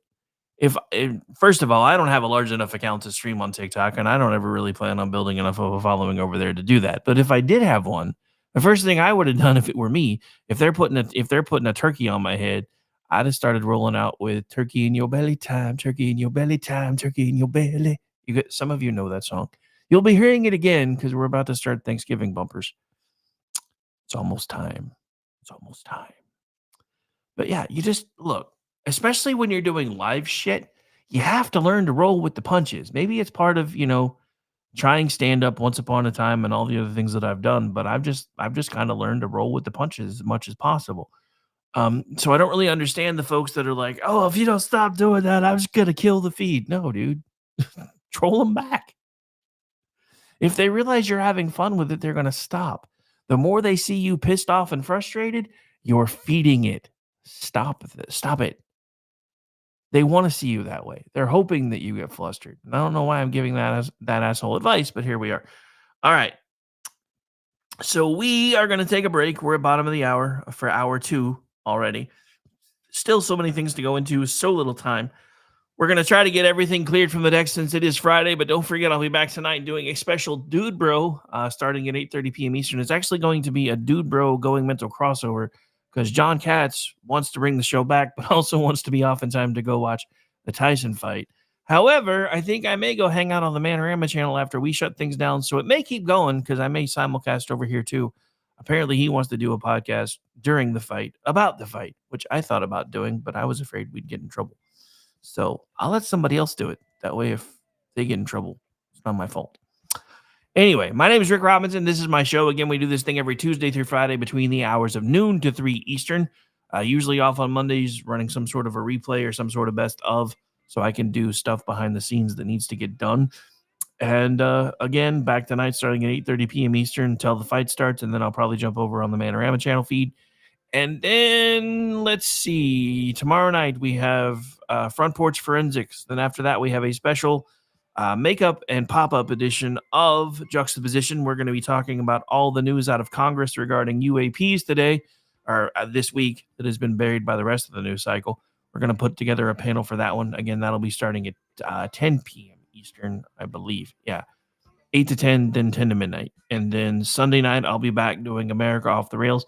If I'm home from a birthday dinner in time, and I should be.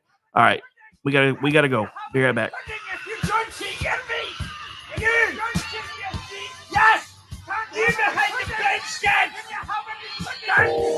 You are listening to KLRN Radio, where liberty and reason still reign.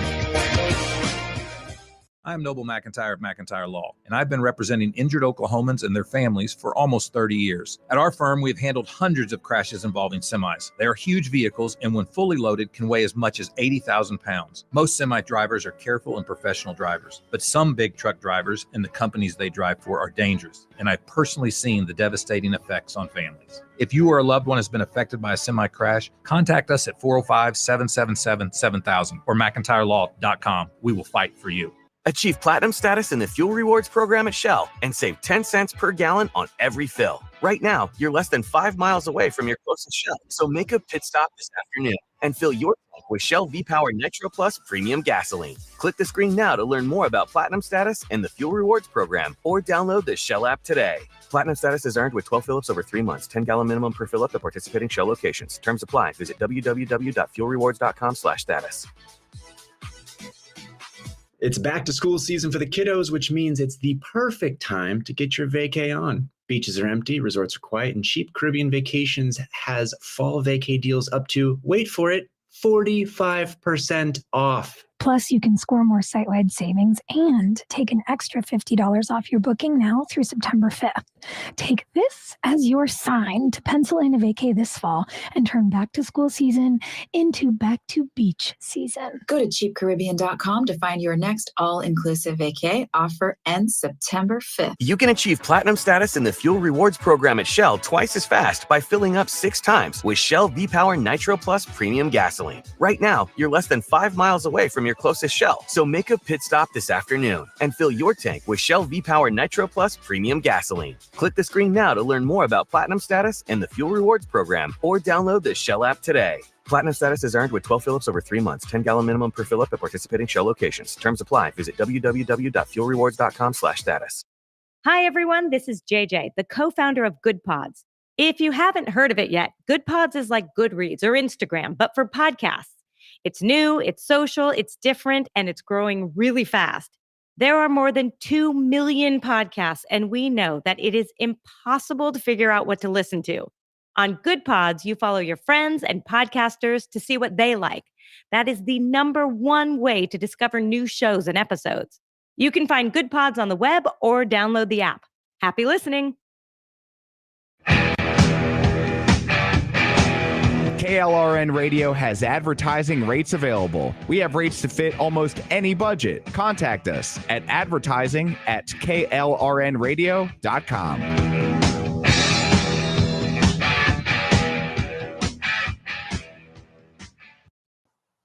The following program contains coarse language and adult themes. Listener discretion is advised. Hey, this is Sean with the Edge of Liberty. You're listening to the only man who's comfortable wearing his jeans backwards, Rick Robinson.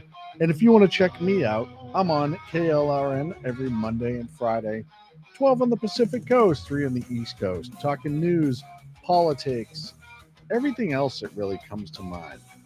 Loud, bald, from Boston. I check all the boxes that you hate. So check me out right here in KLRN.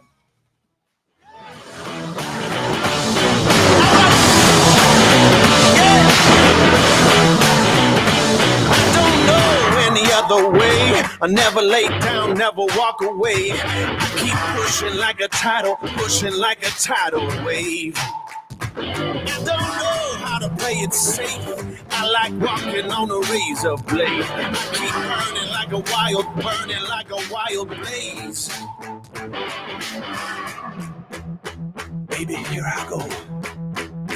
I'm out of control. You can't stop me, no. I'm gonna risk it all.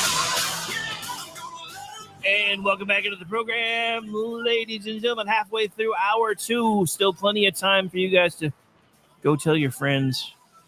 Hell, come hold them hostage. I'm okay with that. Viewership by any means necessary is my new prerogative. Not really.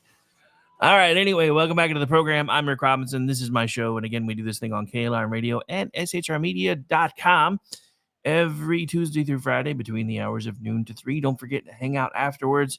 We have from SHR Media, the Grand Poobah over there, the one, the only Sean doing Edge of Liberty. I always forget if he calls it the Friday roundup or the weekend roundup. I don't know. Anyway, yeah, but it's Friday.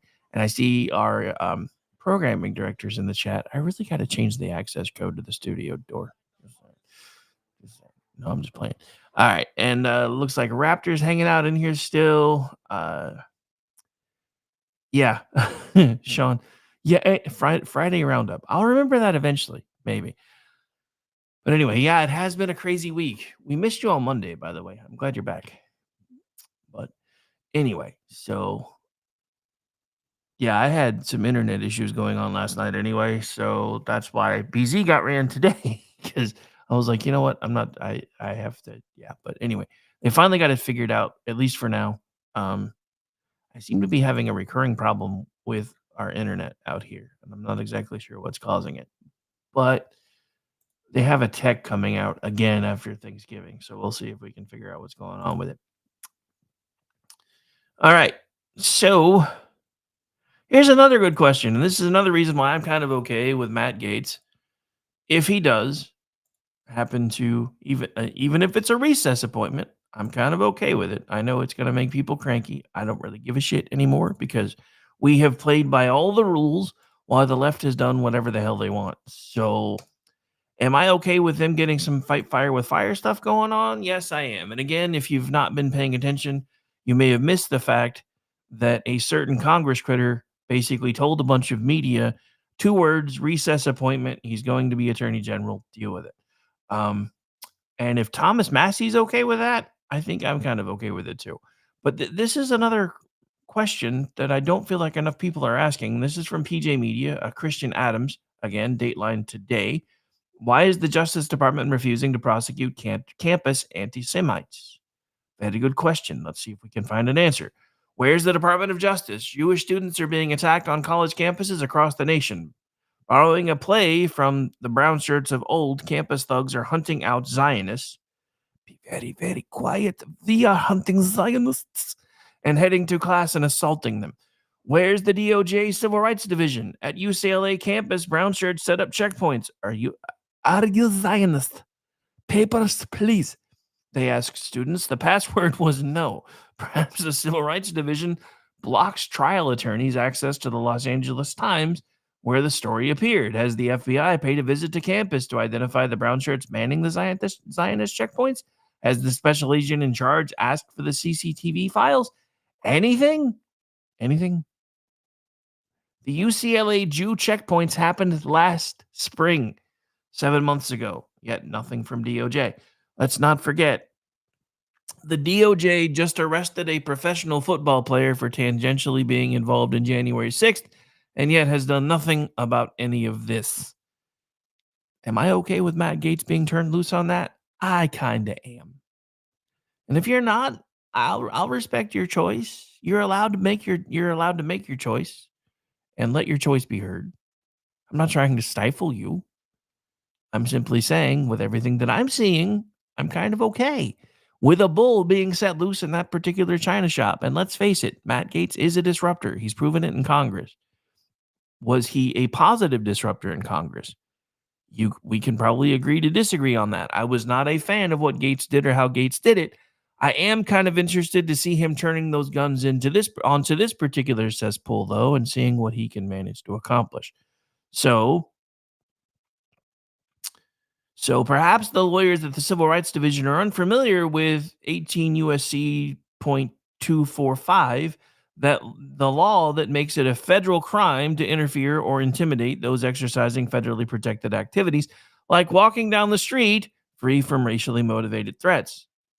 The author's kidding, of course. We know the lawyers at the Civil Rights Division know 18 USC 245 and other civil rights laws because they use them so frequently against police officers and prison guards.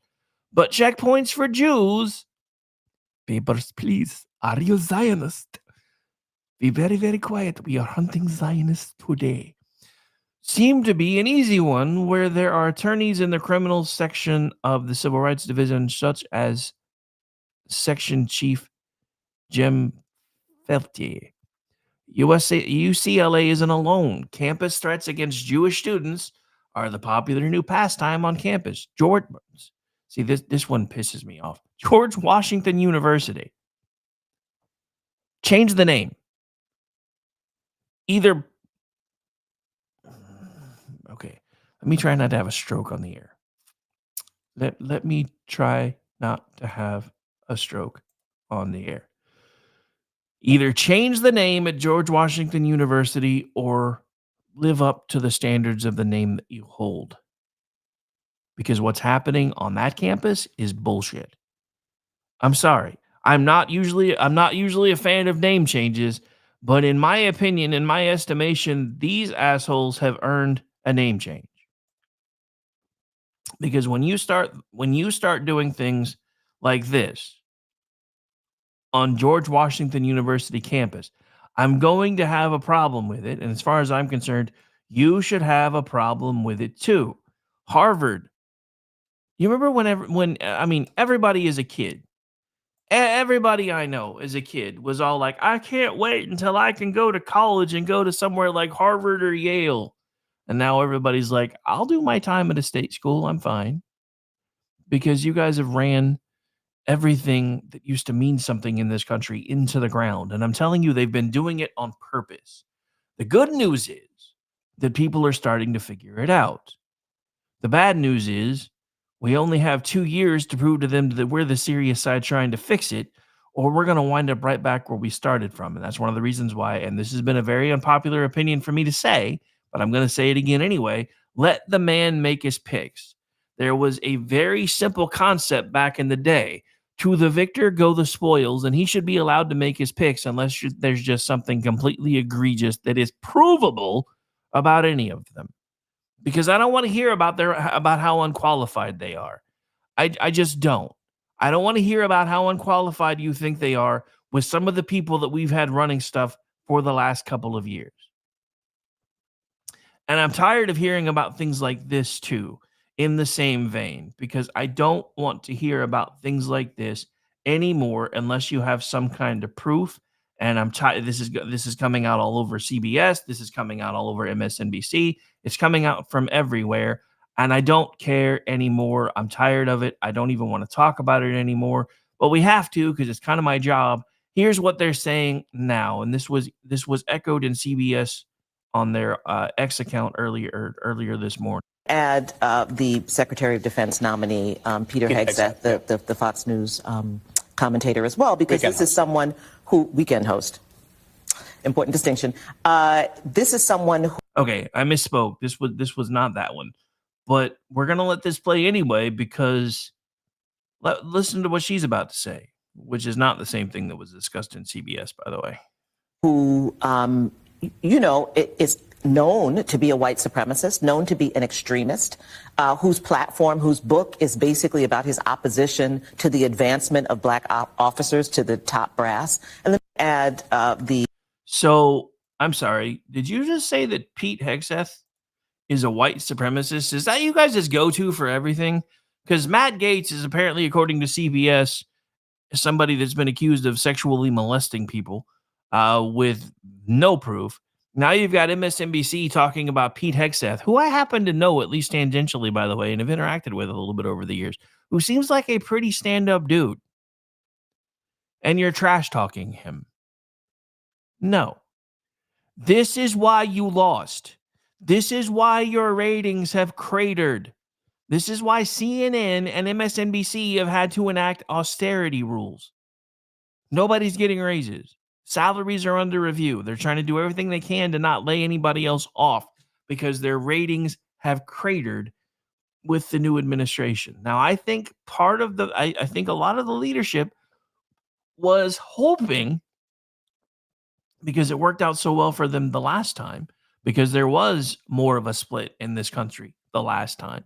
They actually got a bump while Trump was in office because people were tuning in every day to hear how they were trashing the guy that they couldn't stand either. The problem is now that's not the case. And it's not the case because they've screwed the pooch so hard that nobody wants to listen to them or watch them anymore. The same thing is happening with all of the lamestream, or as I call them now, the zombie media. Ladies and gentlemen, there's a reason all the advertisers are coming back to X.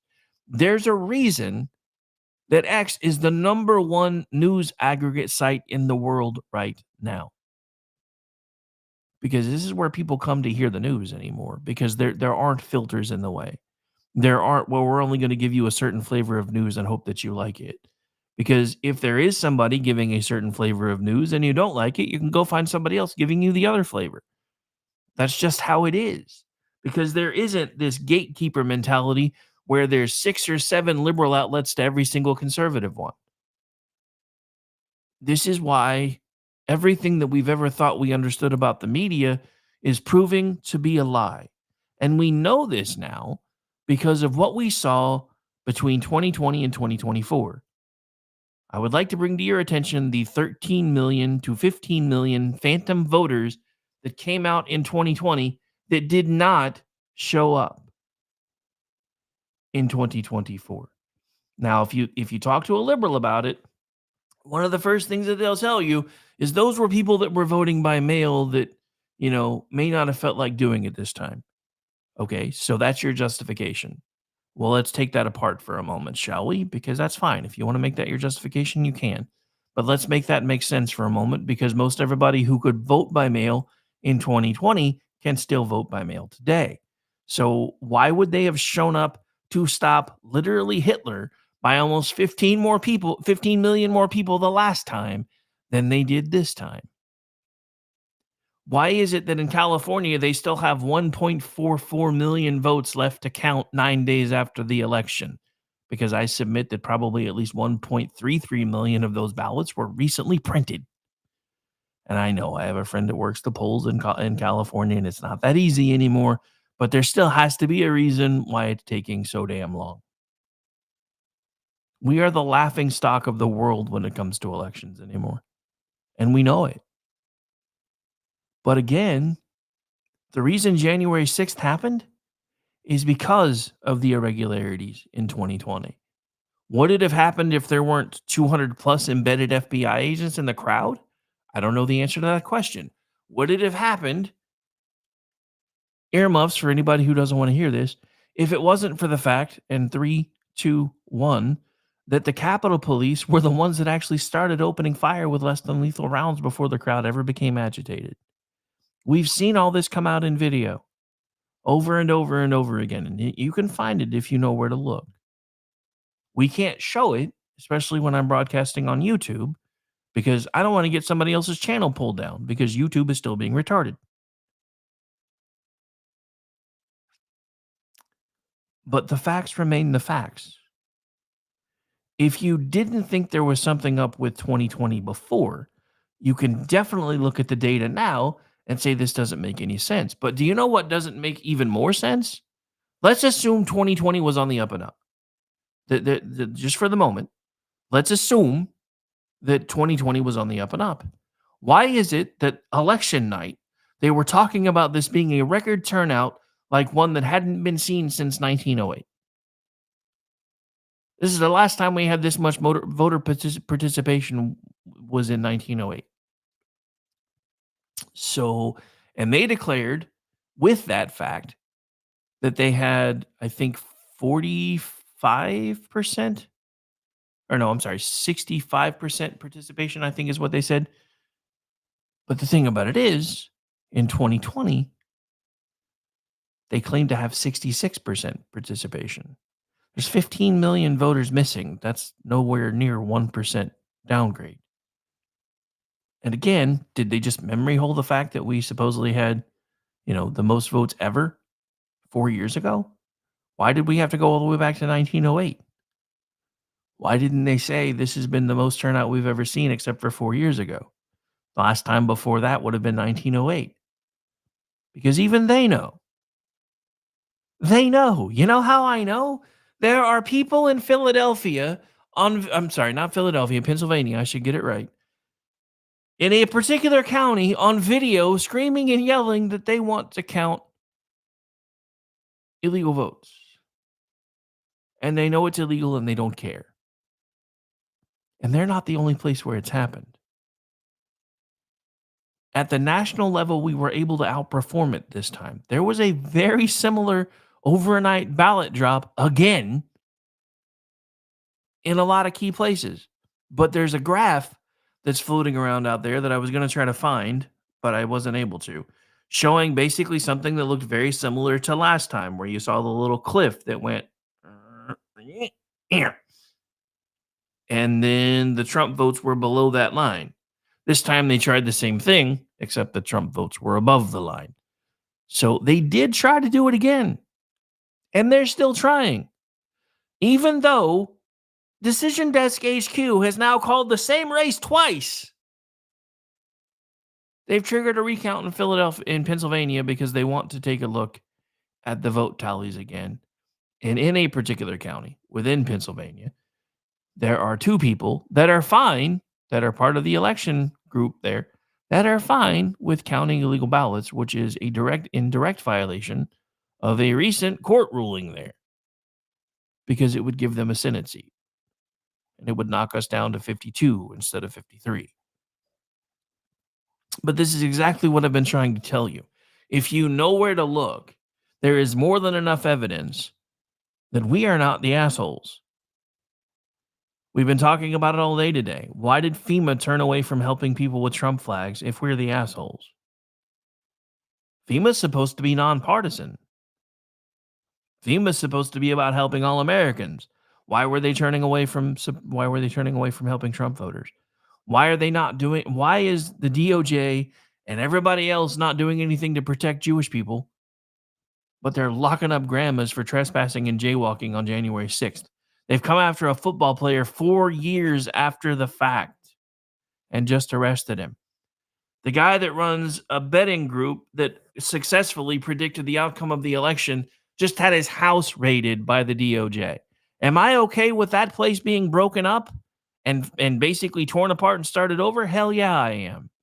You know why? Because it's never been what we've been told it has been. There are people that are stationed in California in all the studios that their only job is to rehabilitate the image of the FBI, the CIA, and all of the three-letter agencies so that everybody thinks that they're wholesome and best thing since apple pie and everything else. Yeah, as Sean just said, ASAP, please and thank you. But look, I get it. It's scary.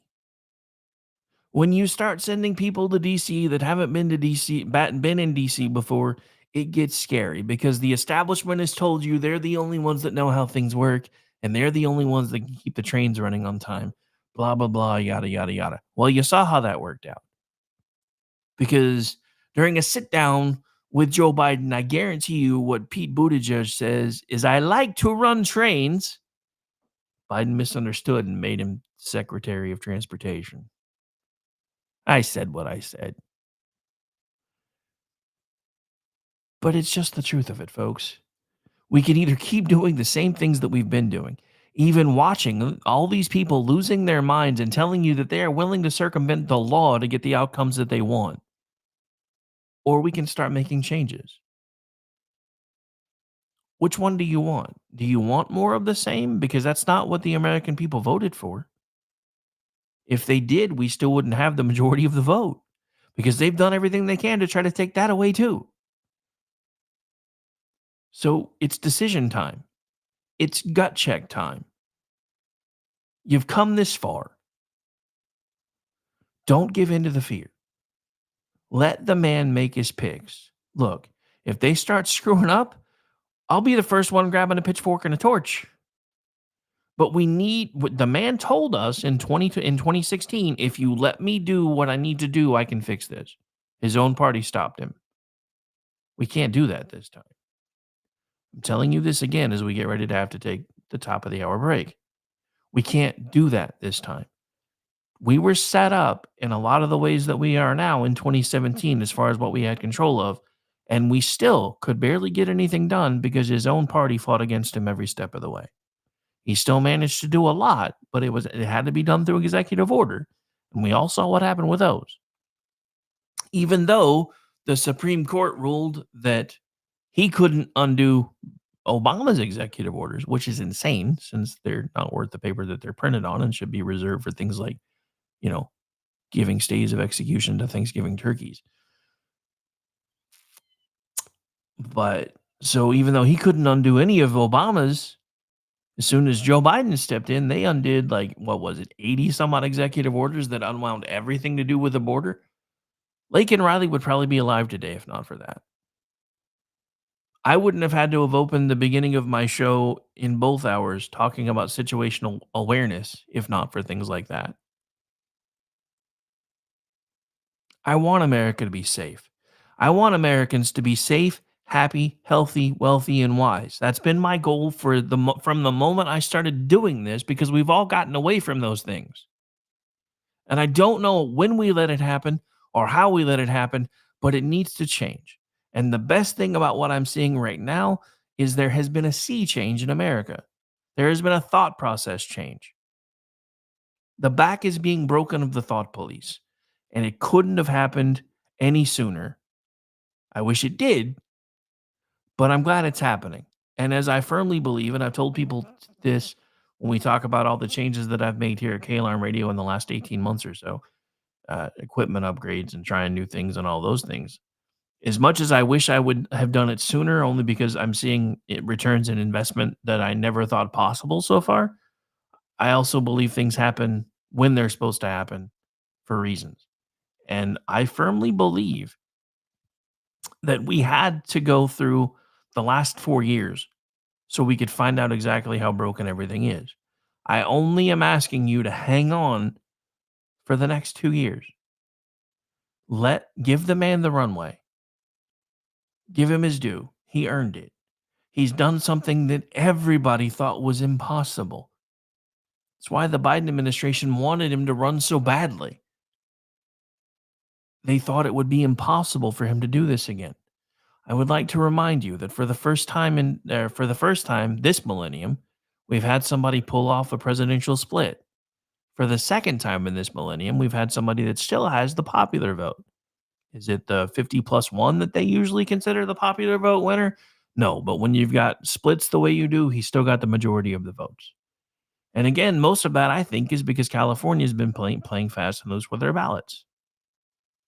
Am I going to be able to prove it? No, but this administration might. Let the man make his picks. Quit clutching your pearls. Grab your smelling salts. Hitch up your drawers and let's get this shit done. We can't keep fainting every time he says something we don't like. We can't keep fainting every time he's like, well, this is the person that I want to do the job. Because as far as I'm concerned, he knows more than I do about these people. And before anybody starts yelling at me, I just want to remind you that 4 months ago, we thought J.D. Vance was the worst vice presidential pick ever. And he's now the heir apparent to the entire fucking party. And he's earned it. All right. Hour 2 is in the books. Hour 3 coming back after the break. This should give you enough time to get up, grab a drink, maybe smoke a little bit of what helps you think. Unless you're working. But then again, even if you are, I'm not your boss and I don't judge. Finally, Friday edition, Hour 3, coming at you on the other side. My name is Rick Robinson. You're listening to us live on KLRN Radio and shrmedia.com.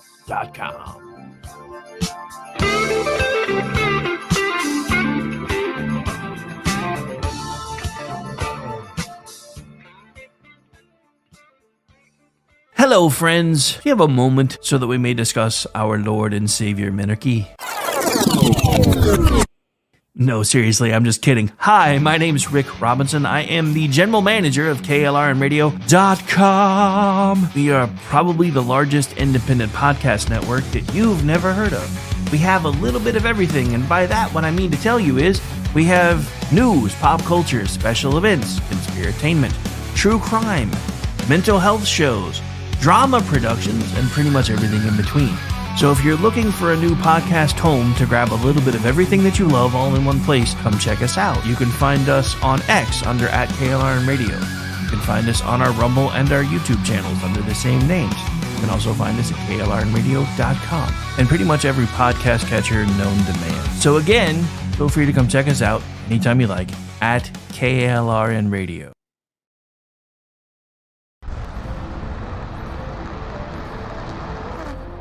Are you ready to reach for the stars? Tune in to The Lost Wanderer, the #1 monthly podcast on good pods in astronomy. Join our host, Jeff, as he takes you on an interstellar adventure to explore the mysteries of space and the wonders of science. From rocket launches and distant galaxies to the latest discoveries in astronomy, each episode is a thrilling ride through the cosmos. Don't just gaze at the stars, come explore the universe with us. Follow The Lost Wanderer wherever you get your podcasts, and let's discover the stars together.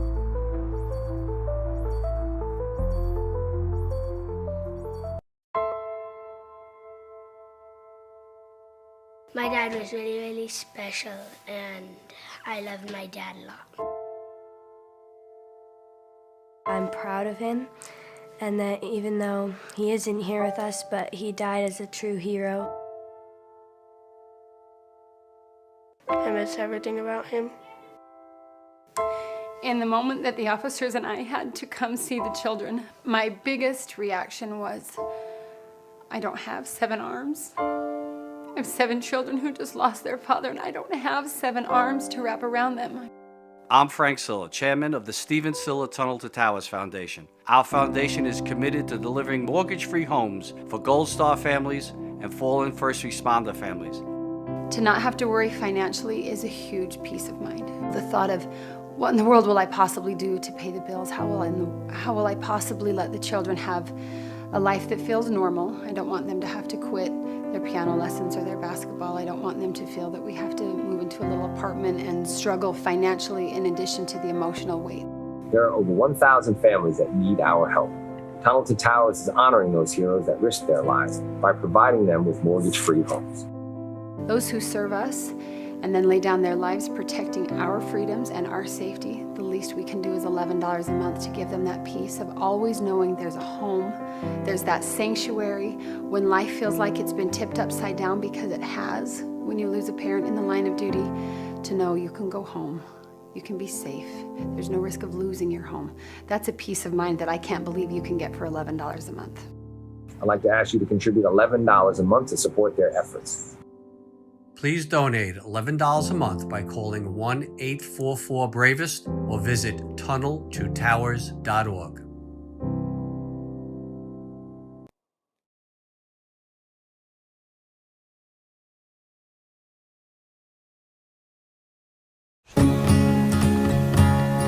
Independence. With that declaration, America was born. Inspired by a belief in the God-given rights of every human being. That among these are life, liberty, and the pursuit of happiness. Our government was established to secure these rights and for the good that comes from exercising them well.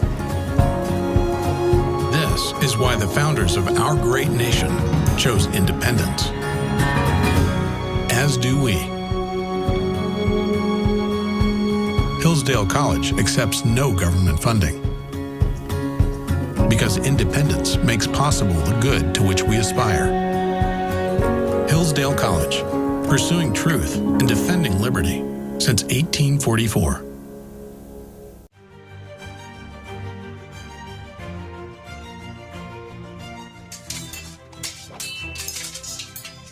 Ready to learn some medieval combat, kiddo? You bet, Dad. Let's do this. You know, spending quality time with your kids is important, but finding a fun and safe way to do it can really be a challenge. That's where halberds come in.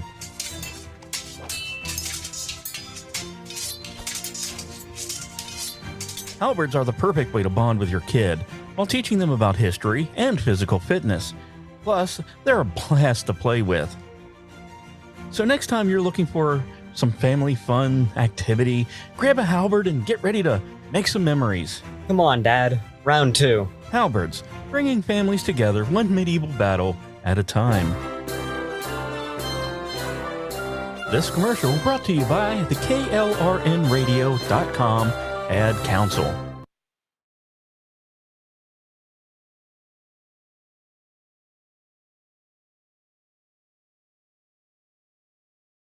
Hi, everyone. This is JJ, the co-founder of Good Pods. If you haven't heard of it yet, Good Pods is like Goodreads or Instagram, but for podcasts. It's new, it's social, it's different, and it's growing really fast. There are more than 2 million podcasts, and we know that it is impossible to figure out what to listen to. On Good Pods, you follow your friends and podcasters to see what they like.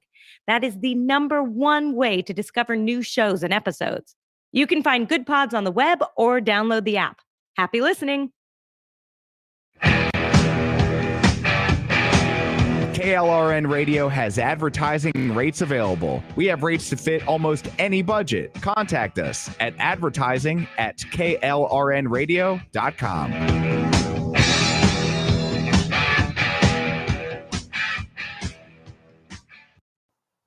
The following program contains coarse language and adult themes. Listener discretion is advised.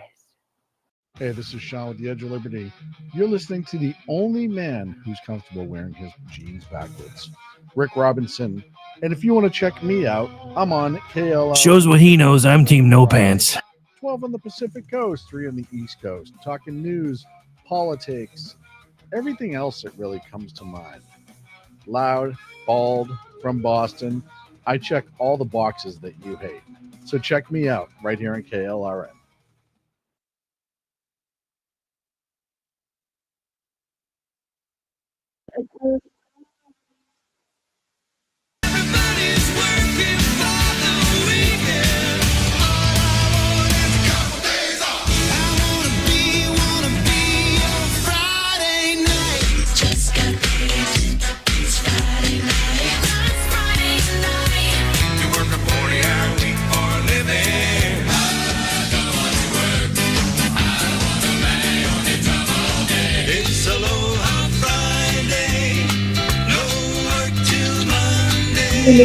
Now and take the next 2 days off. How's that? Do that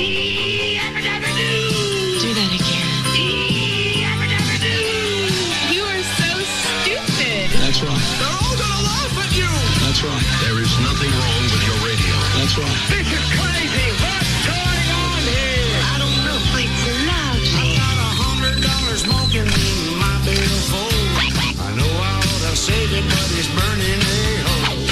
Right through my pocket and into my skin.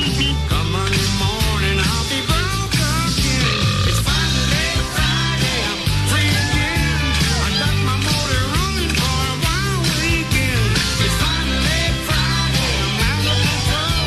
Forget the working blues and let the good time roll. All we want to do is pop you up. Got a little sugar baby down the road. She's sitting on a radio and rocking on gold. We'll dance up a storm and later on tonight we'll be working on doing all the wrong things right. That's right. It's finally Friday, I'm free again. I got my motor running for a wild weekend. It's finally Friday, I'm out of control. Forget the working blues and let the good time roll. I'll be back. Oh, that's wonderful. We're naked, is that okay? Absolutely. I am not into it. Tuesday, I'll be wondering if I'll ever survive.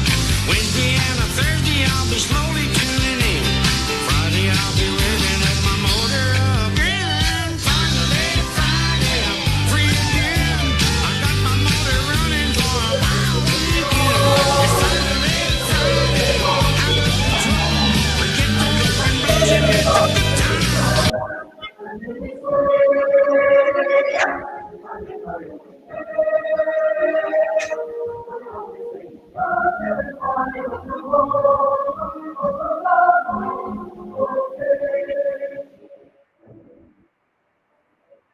And welcome back into the final hour of the It's Finally Friday edition of the Rick Robinson Show right here live on KLR Radio and SHRmedia.com. Hope everybody's having a great Friday. Thank you so much for hanging out. Got quite a few people hanging out today. Numbers are better than yesterday, so just want to say thank you. But again, I know it's November and everybody's having to get ready to be able to take their long breaks. A lot of you go on vacation for Thanksgiving. I will not be, except for, I don't know. I know I won't be doing a broadcast on the Thursday. I haven't decided what I'm doing on Friday yet. Because I will not be Black Fridaying. Just not going to happen. Anyway, I have not been doing my due diligence today, so I guess before we get into everything, I'm going to have to extend the break just a little bit technically because I have not been promoting stuff properly. So these are my good friends at Genesis Gold Group. You can scan the code right here. If you are, look, I get it. We're all happy right now because the people that we wanted to win have won for the most part with a little bit of gnashing and teeth still going on from our side. But it's still a really good idea to protect your future. So if you have the ability to do so, I would encourage you to check out my friends at Genesis Gold Group. You can scan that code right there to get information sent to you to tell you how it is that they can help you shore up your own personal finances against the winds of change, especially now that they seem to be happening a lot more quickly. And you can put in either code KLRN or Rick at checkout if you decide to purchase. Yeah. First of all, let them know that we sent you. Second of all, they'll probably cut you a pretty good deal. Also want to talk about my friends at supermassiveblackholecoffee.com, because if not for them, I would not be able to be the workaholic that I am today. Well, coffee in general, but supermassive black hole coffee, which I've been drinking now for about a month, is amazing. Supermassiveblackholecoffee.com. Completely organic, none of the crazy shit. You can either get, they can grind it for you, or you can get whole bean shipped directly to you. And if you like it, you can even set up for a subscription basis, so they'll just send it back out to you every month, which is awesome. Supermassiveblackholecoffee.com. Promo code is Rick at checkout if you decide you want to give that a shot. All right. So that may or may not mean that we just, because since I'm down to like 45 minutes and I have to do like a 5-minute outro on Fridays, we may not take another break. That's kind of why I decided to do what I was doing there. Because we still got lots of stuff to talk about. All right. So anyway, let's get into what we were going to be talking about. So we've had all the fun I think we're going to have with Don Lemon being trolled on his TikTok account, which I think is amazing. I'm not even sure why they give people that option. But then again, if I ever get to the point where I'm big enough to be streaming over there, don't be surprised if I find a way to turn it into a joke anyway. All right, so I had something that I bookmarked, which is what I'm looking for right now, because this goes into the other thing that I was talking about. But this is what they always do. So we're going to do that, and then we're going to do this, and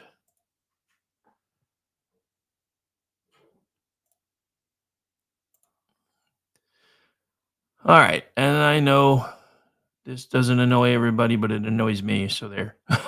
President-elect Donald Trump's decision to select now former Congressman Matt Gaetz as his attorney general is making quite an impression in Washington.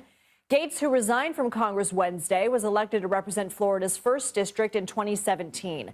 The 42-year-old is an attorney and a close ally of Trump and vocal supporter of his agenda. Gaetz was once being investigated for alleged sex trafficking by the very department he's being nominated to lead. He was never charged, and he denies all allegations. He's also been a longtime critic of the Justice Department and the current Attorney General, Merrick Garland. This is the first time in American history that the FBI and Justice Department have been weaponized through the actions of a political party. We sought a meeting with the Attorney General. We went to the Department of Justice, and we weren't even allowed in the lobby. What is Merrick Garland hiding? It seems that senior officials in our Justice Department have no problem giving long speeches to try to politically target and smear those they disagree with. Are you concerned you'll be indicted? No. For more, I want to bring in Harry Littman. He's a former U.S. attorney and assistant deputy attorney general. Harry, good to see you, and thanks for being with us. You write in your column for the Los Angeles Times, quote, in Matt Gaetz, Donald Trump has chosen the anti-attorney general. What are you hearing from your former colleagues, the rank and file within the DOJ, who have served under multiple presidents? It's true, and it's important they've served under multiple presidents, and when there are transitions, some people chafe a little. This is by far the biggest crisis of morale and flat-out depression and horror that I've ever seen. You have many people in the department saying, maybe I need to leave. It's one thing to have someone come in with new policies, Lindsay. They're having someone come in to be their boss who has contempt for and hostility toward the department's basic mission, the thing that they're so proud of working toward every day. So they are truly horrified. I want to ask you sort of a double question here, because in your column you also write about his qualifications, or in your view, lack thereof. I want you to dive into that for us a little bit, and also what his appointment and possible confirmation would mean for possible retribution within the Justice Department against Trump's enemies. Two things, both important. You've never had an attorney general in the last 100 years, at least, and maybe before, who's had such slim legal experience. He has zero prosecutorial experience and barely any legal experience at all, just a short stint in a private firm in Florida before entering into politics. On the reprisals, let's just start with the notion that there's really no real argument, notwithstanding what you just played, Lindsay, that Jack Smith or Letitia James, maybe the two biggest targets, have done anything wrong other than their jobs. But you have in him someone who will zealously do what he sees as Trump's bidding to go after these folks. And, the power of the federal government and DOJ is so ominous and wide-ranging. You can ruin people whether or not you convict them. We're talking about public servants who have to get lawyers and can be dragged through the mud. It's a nightmare for anyone who's been on Trump's bad side, of which there are many, of course. All right, so there you have it. They're all having kittens over Matt Gaetz. Look, the more pissed off they are, the more scared they are, the happier I am about these decisions. Maybe it's just me. And I said this with somebody the other day. Jamie, who was part of our political coverage night, was pointing out that he thinks Matt Gaetz is a terrible choice and that he's not a very nice person. And I said, maybe I'm more angry than I realized because I really don't care. I don't care. Maybe it's because of my background. Maybe it's because I took oaths. But I don't care. Look, the federal level cops may be assholes, especially the top cops. The rank and file, I don't know that many. But there's something rotten at the top, and it's been that way for a long time. And I say that to you because for those of you who aren't being taught history anymore, there's a not very well kept secret about J. Edgar Hoover. The man got the gig at the FBI because he knew where all the bodies were buried. Because he was the last person they wanted to give the gig to. For reasons. Things that are acceptable today that were not acceptable back then. That everybody's tried, oh no, it's not because of that. He wore what looked like a skirt because he was wearing kilts because he comes from a Gaelic background. Sure, yeah, that's it. No, that wasn't it. Trust me. The FBI has never been the bastion that it is claimed to be. The CIA has never been the bastion that it has been claimed to be. Hell, the CIA makes most of the money that they need for their black ops from selling drugs. This has been common knowledge for 40 years. These are the things that need to stop. Now we've got warhawks screaming and yelling about how Donald Trump is going to ruin the country because he's not willing to go to war at the drop of a hat anymore. Look, when I was younger, I was a pretty happy-go-lucky kind of warhawk kind of guy. If you fucked with us, you got what you had coming to you. The problem is, though, we don't do that anymore. If we actually fought wars to win, there would be no more wars. Because we do have the best military in the country, in the world. Our military is a hell of a lot stronger than anybody else that we would be going up against today. Even China's military cannot necessarily compare to ours except for in manpower. Their technology sucks. Most of the things that work for them, they have stolen from us, and they don't even work right half the time.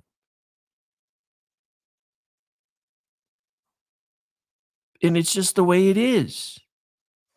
But this whole idea that all of the people that we put in all these positions have to be somehow saints is stupid to me. I mean, if we can have somebody within an appointed position who was cross-dressing all the time and stealing luggage, I think we're probably going to be fine for the next 4 years. If we can have the top doc in the country being a cross-dresser, I think we're going to be fine for the next 4 years. If Matt Gaetz had done anything, especially with as weaponized as the FBI is right now, if Matt Gaetz had done anything that they could have gotten him with, they would have done it. They didn't. And then, at the time, all the committees were being chaired by Democrats, so they started an ethics probe. Then Matt Gaetz pissed off a lot of establishment Republicans. So they kept the ethics probe going. I don't know what's there. I don't care what's there. Because if it's not something that meets the elevation of being able to be charged with a crime, I give no fucks. And neither should you. Because we're holding people to standards that most of us don't hold ourselves to. But Rick, they're elected officials. They're supposed to be above us. No, that's the problem. You keep thinking that the people that we send to Washington, D.C. are supposed to be better than us. You know what that makes them by definition? Our betters. The problem is they've started believing that, which is why they treat you like plebs on a daily basis, and you're okay with it. The left has gotten used to licking Democrat boots so often that these people don't even have to go have their shoes shined. I refuse to do that. These institutions have been weaponized. All of the evidence that you need to be able to see it for yourself is being laid out right in front of you right now. And if you don't believe me, then you really just need to go back and look from the time that Elon Musk bought Twitter. The Twitter files opened a lot of people's eyes to everything that's been going on across multiple government agencies for years, and we still don't really want to talk about it because we still want to think that everything's going to be okay.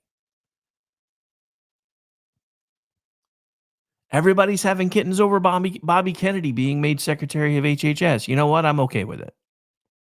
Would I have preferred that he had some sort of an advisory role? Yeah, because there are some things that I think he takes a little bit too far. But that's why the folks that work with him are probably going to be able to rein him in a little bit, and he's still ultimately answerable to Trump. But I want somebody to actually go in and look at what's going on with our vaccines to find out if there is a correlation of any kind with what's happening between autism and our vaccines. We can't do that right now because to even say things like that used to get you deplatformed. To even ask those questions used to get you blackballed. We don't live in that America anymore. And I'm not going back to that America, and I don't think you should either. Because again, there are big things that have been happening for a long time. There are things that have been being put into our food that should have never started being put into our food. There are things that have been being put into our medicines that I don't think should have ever been started to be put in our medicines. We now have a medical industrial complex that doesn't treat things to make you better, treats things to make you feel better. Because if they can make you feel better, they have to keep prescribing you things to make sure that you keep feeling better. This is the problem. Lindbeck said this very well today, and I happen to agree with him. And I honestly think I've said it before, but he reminded me of it again today. The whole idea of this, crony capitalism idea, that's not capitalism. That's socialism. We call it crony capitalism because everybody that uses that word wants to paint capitalism as if it's the enemy. The problem with crony capitalism is it's not actually capitalism anymore. When the government starts going in and picking winners and losers, that becomes socialism. When the government starts entering into public-private partnerships, that's the new buzzword that basically means socialism. So when you start talking about crony capitalism, you start talking about socialism. When you start talking about oligarchies, you start moving from the realm of socialism back into basically the situation where you are under some form of autocracy or dictatorship. This is where the Democrats had us heading. This is why they're freaking out right now at every level. This is why you have in a county in Pennsylvania people willing to go to war over whether or not they should be counting illegal ballots with the Supreme Court because they think they're right and they've bought into all of the bullshit about Donald Trump. Again, this is how I know these people believe it. They are willing to break the law to keep him out of office. This is how I know Joe Biden didn't believe it. He sat down with the man, shook his hand. It's all theater. The problem is there are people that don't recognize that anymore. We grew up in a generation, and my friend Andrew, who can't be in the chat today, who's been trolling me through text, and thank you for doing that, by the way. It means a lot when people contribute, even if you can't be in the chat. But we've talked about this on shows that we've done together before when I've had him on with me. We grew up in a time where, you had fish stories. The problem with fish stories is everybody knew that they were mostly false. We have a government that's been telling us fish stories for over 4 years. Half the country didn't realize they were false. And they have themselves so wound up that some of them have lost their minds. And I feel sorry for them. I really do, because I know people that won't even talk to me anymore who I've tried to point out he's not who you think he is. He's not who the media has portrayed him as. Ladies and gentlemen, whether you believe that he should have been able to sleep with a porn star or not, the guy being blackmailed is usually the victim. But they've made it a crime. The same person who back in 2018 was telling everybody, oh no, this was not a Me Too thing, testified just a couple of short years later that it felt like a Me Too thing, that he wouldn't let her leave the hotel room. This is the point that I'm trying to make. Some of these people have figured out how to latch onto him, and they're going to do whatever they can to get as much fame as they can while they can. And there's a reason why, because even if they don't get a payday, every bit of social media is pretty much monetizable right now. So the more people you get following you, the more people you get paying attention to you, the more people you get sharing your stuff, the more likely you are to make money off of that stuff. What better way to do it in a country that already thinks he's the devil than to latch onto that and go, well, yeah, he did this to me too. Half the country thinks he's the devil. About 25% of the country thinks he's the next Jesus. I'm sitting over here going, I don't know who he is. I know he ain't neither one of those things, and I just want my country back. So if you, like me, are feeling that way, then we should probably talk and hang out, because iron sharpens iron. So if you would be so kind and you would like to, you can always follow along with me at Roddyvic73. You can also follow along with me at with our network at KLRM Radio. You can also follow along with our new news arm at Digital Beacon US. But we're going to move on to the next clip. This is from Real America's Voice. That I've gotten a new appreciation for them over the last few months, because now that I am busting into this whole video streaming thing, they're kind of rock stars at it, and I'm trying to figure out what they do, what they've done, how they do it. So not necessarily so that I can duplicate it, but so that we can benefit from it. And I've lost something here. Bear with me. Oh wait, there we go. Okay, I was like, something's not right. I thought I changed this already. So this is from the Charlie Kirk Show, who I just realized the other day actually follows me. Weird. Sometimes I get followed by people I don't even know.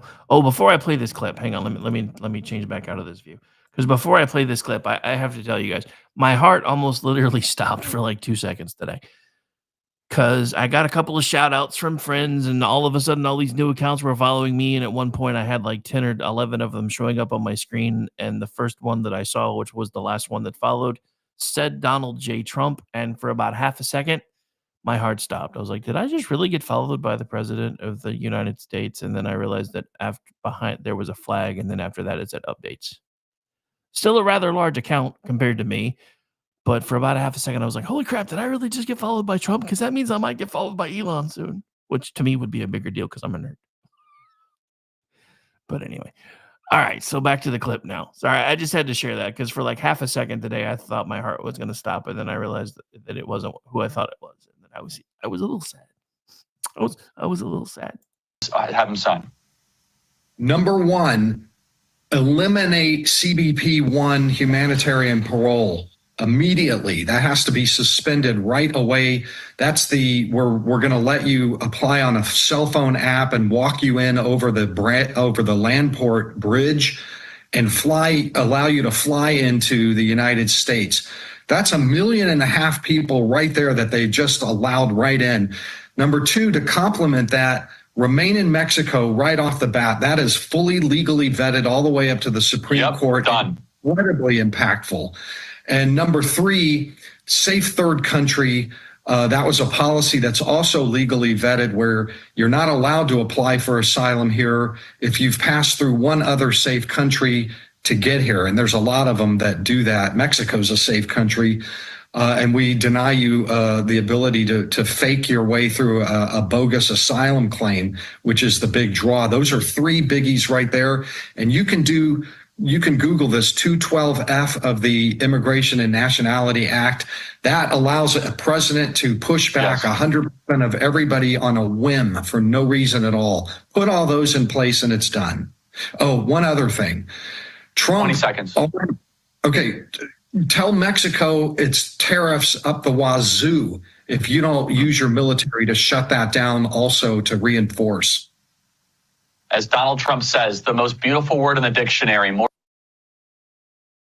All right, so there you heard it. Ways that we could start making the border secure again from a very smart person.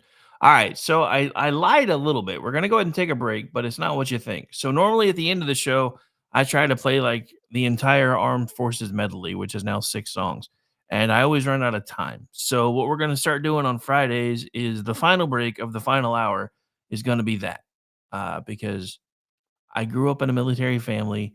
I have a family that were in the Navy, family that were in the Air Force, and I just Friday's usually my little nod to them on the way out. But since I've been running out of time, since we have somebody behind us now, I think that's what I'm going to start doing with the break at the bottom of the hour. So I did fib a little bit because I said there probably wouldn't be a break this hour, but then again, it's a music break, so I don't really count that one. And hang on, I gotta fix it though because I just realized I'm doing it wrong. Story of my life. All right, here we go.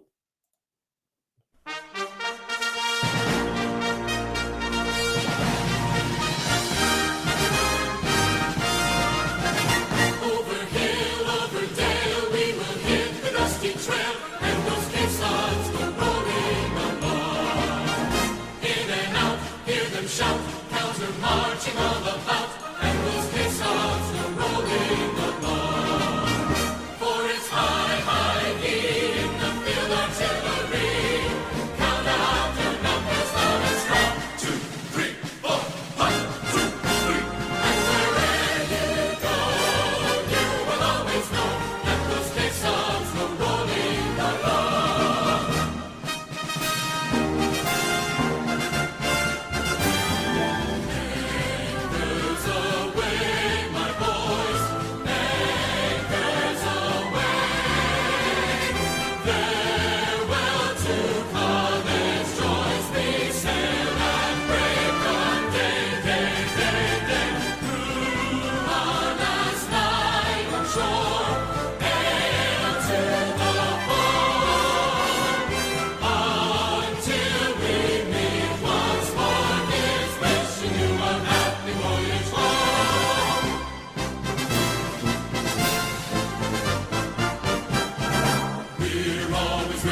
And welcome back into the program, ladies and gentlemen. Like I said, just a little bit of a nod to the military folks. Hope everybody's having a great Friday. I know that puts us to being done here in a little over 20 minutes, but still worth it to me. So I hope you guys don't mind. And if you do, start your own damn show. Not really. Just kidding. Mostly. But still, let's see what else we've got to get through today. Oh, yes. So this is something else that I wanted to talk about today. So without further ado, let's do this. This was put on my radar by my good friend at Politabunny, otherwise known as Sam Janney. And so let's play and discuss, shall we? Let's play and discuss. We knew that Donald Trump would go wild. There's no constraints on him. He could just put all his friends in. But we're talking about RFK Jr. and the possibility of people's vaccines on another pandemic happening. Talking about Matt Gaetz, there's a 17-year-old girl out there terrified that all of her records, all of the witnesses against a case where she was trafficked could be in the hands of Matt Gaetz, the most powerful law enforcement in a case where the President of the United States is an adjudicated assault survivor. Oh my God, this country is out to get me. They're out to have children by sex assault. So the message to women has been insane, okay? And the people he's nominating are TV hosts, etc. Do you think the people who voted Oh my God, the people that he's for him that nominating are you've TV talked hosts to and blah, blah, blah, were blah, expecting blah. this? No. All right, hang on. Or true mass deportation? Genuinely, yeah. No. And it's heartbreaking, actually. It is heartbreaking. And people may want to take like a kind of vengeful stance about this, but it is genuinely heartbreaking. People need to understand that there are people, millions of people in this country, and I was one of them, where you are working 2-3 shifts a day to try to make ends meet. You're not reading the newspaper every morning with a cup of coffee. Yeah. You're not. And it's not to say that people are uneducated or uninformed or anything like that. But like, this is real life. Yeah. This is real life. You got a baby on your hip and you've got 2-3 shifts to work in that day and you're just trying to make things work and you have such an overwhelm of information. And I actually think something that is different about this moment than I saw, whether it was 2020 or after 2016, is that almost like right the day after, people immediately said, were coming to me and saying, he's not actually going to do that, right?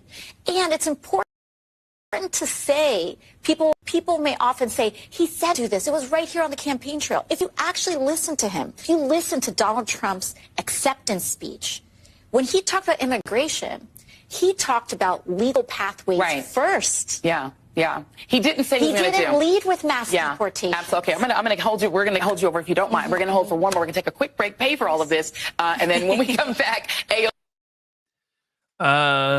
Dude, how are you paying for anything if nobody's watching your ads? Anyway, you're welcome, Denny, I guess. So yeah, this came through while I was playing the video and was paying attention to them. So Denny, thanks, Rick. I started singing the song. So the team around me asked if I was okay. Those of us who know you know the answer to that question is always no, my friend, but I still love you.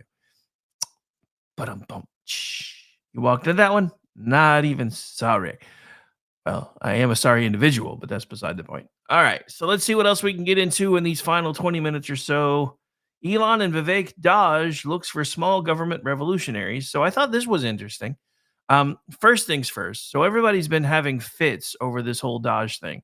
I know they call it Doge. I call it Dodge. I don't care. Because for me, when I say Dodge, what I think of is that there's a new sheriff in Dodge and it's time for you to get the hell out. So that's why I call it Dodge. I know everybody, there's a cryptocurrency called Doge and that's where the idea came from and you should call it that. No, fuck you.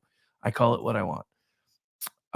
But so anyway, so this is kind of a big story to me because everybody was laughing and pointing fingers and, oh my God, the Department of Government Efficiency is so efficient. They have 2 people running it until everybody pointed out that there are 2 billionaires who aren't taking salaries.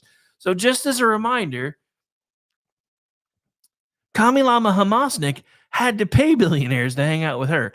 Donald Trump has 2 of them on his staff who are not taking a salary. So Donald Trump has appointed Elon Musk and Vivek Ramaswamy to head a new Department of Government Efficiency, and the two appointees are already asking for hard workers who want to shrink government to apply. The founding fathers would be appalled at the size and scope of our unelected U.S. governmental bureaucracy, which spends money we do not have, overregulates, and makes almost everything it gets involved with more inefficient. The Advisory Department of Government Efficiency, DOGE, proposed by billionaire Musk before Trump's election day win, is becoming reality.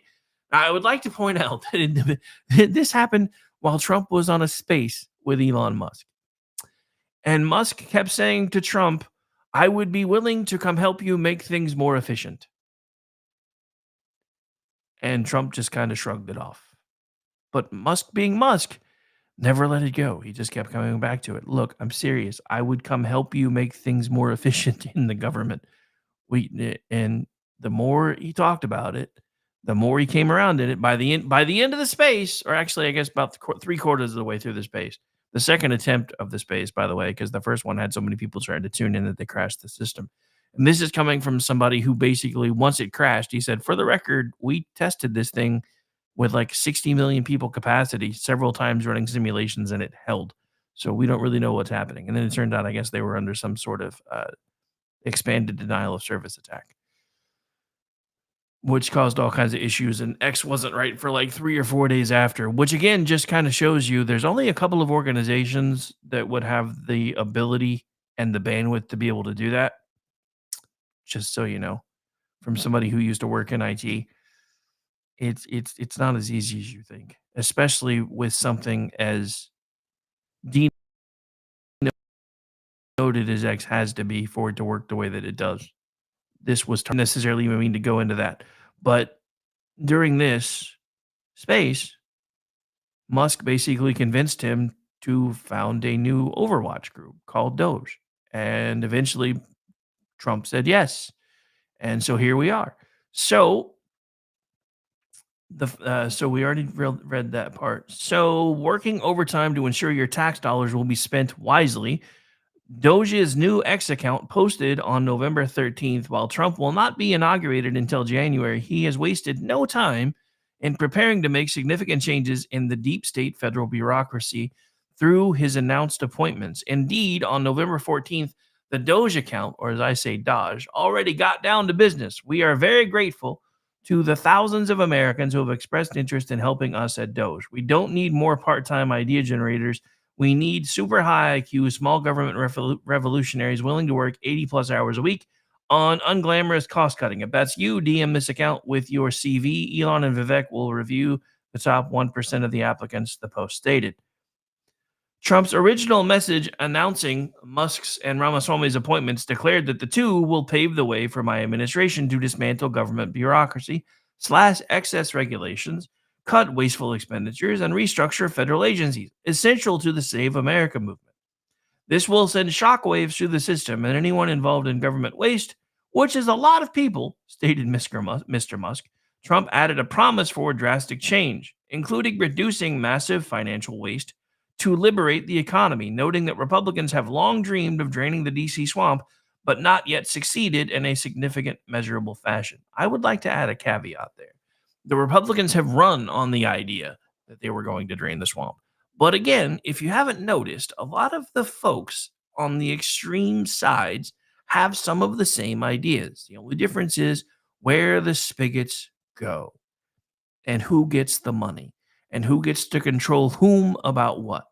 So I disagree with the fact that the Republicans have long wanted to drain the swamp.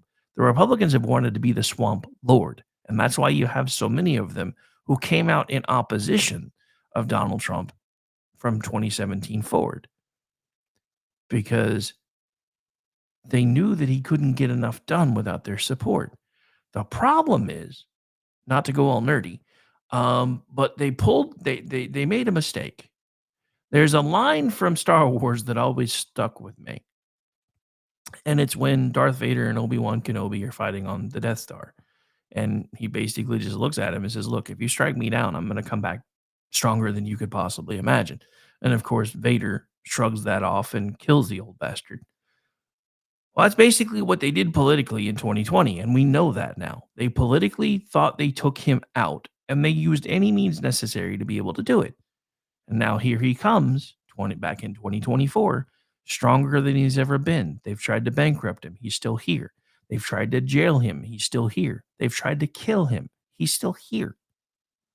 So this is why when Sylvester Stallone was talking about how much he loves mythology, this is something straight out of mythology that we're watching play out in real time. And the thing that nobody understands is every myth and legend has some kernel of truth to it.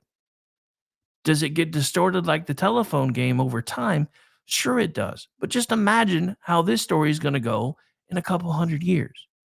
If we are able to do all of the things that we have been telling everybody that we want to do, those of us that want a secure America, those of us that want a government small enough to be able to drown it in a bathtub should the need arise, but efficient enough to do all the things that it needs to do.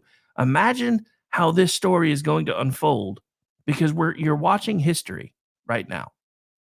You may not believe it. Some of you are too afraid of it, but you're watching history right now, and it's not going to be the way that you think. Now, of course, there's the copy of the statement, which I'm not going to take the time to read. And then the article goes on. It is encouraging that Musk says he does indeed want smaller government because his enthusiastic support in the past and his present business investment in communist China, where every business is answerable to the genocidal tyrannical government, might have indicated that he was a fan of bloated and intrusive bureaucracy. Hopefully, Musk learned his lesson from seeing China's nightmare up close. It seems that by the time Trump is inaugurated, Doge may already have a cadre of employees ready to start right in on cutting out useless taxpayer-funded U.S. bureaucracy. Musk has previously been politically left-leaning, while Ramaswamy ran for president in the GOP primary against Trump, but both have staunchly supported and campaigned for Trump in the months leading up to Election Day.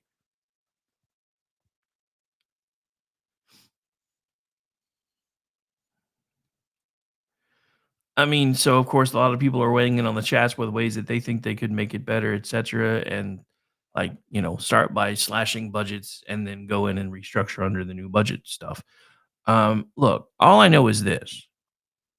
If you, like me, have followed American politics for most of your adult life, you're kind of living in a moment that that you're really excited about, but maybe that you don't fully understand because some of this stuff has you really excited. Some of it has you kind of going, I don't know if I would have done that. But it's all been really fun to watch, unless you're on the left, because on the left, they're falling apart. There has, in fact, been a party shift.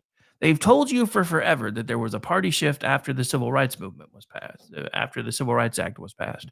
That did never actually happen. It's happening now, though. There has been a party realignment. And it's why a lot of the staunch conservatives are pissed off right now because they don't understand why he's elevating people like Elon Musk. They don't understand why he's elevating people like Robert F. Kennedy Jr. They don't understand why he's elevating people like Tulsi Gabbard. Why wouldn't you? When they come over to your side willingly, why not use them? Because it's like each one of them have said, I never left the Democratic Party. The Democratic Party left me.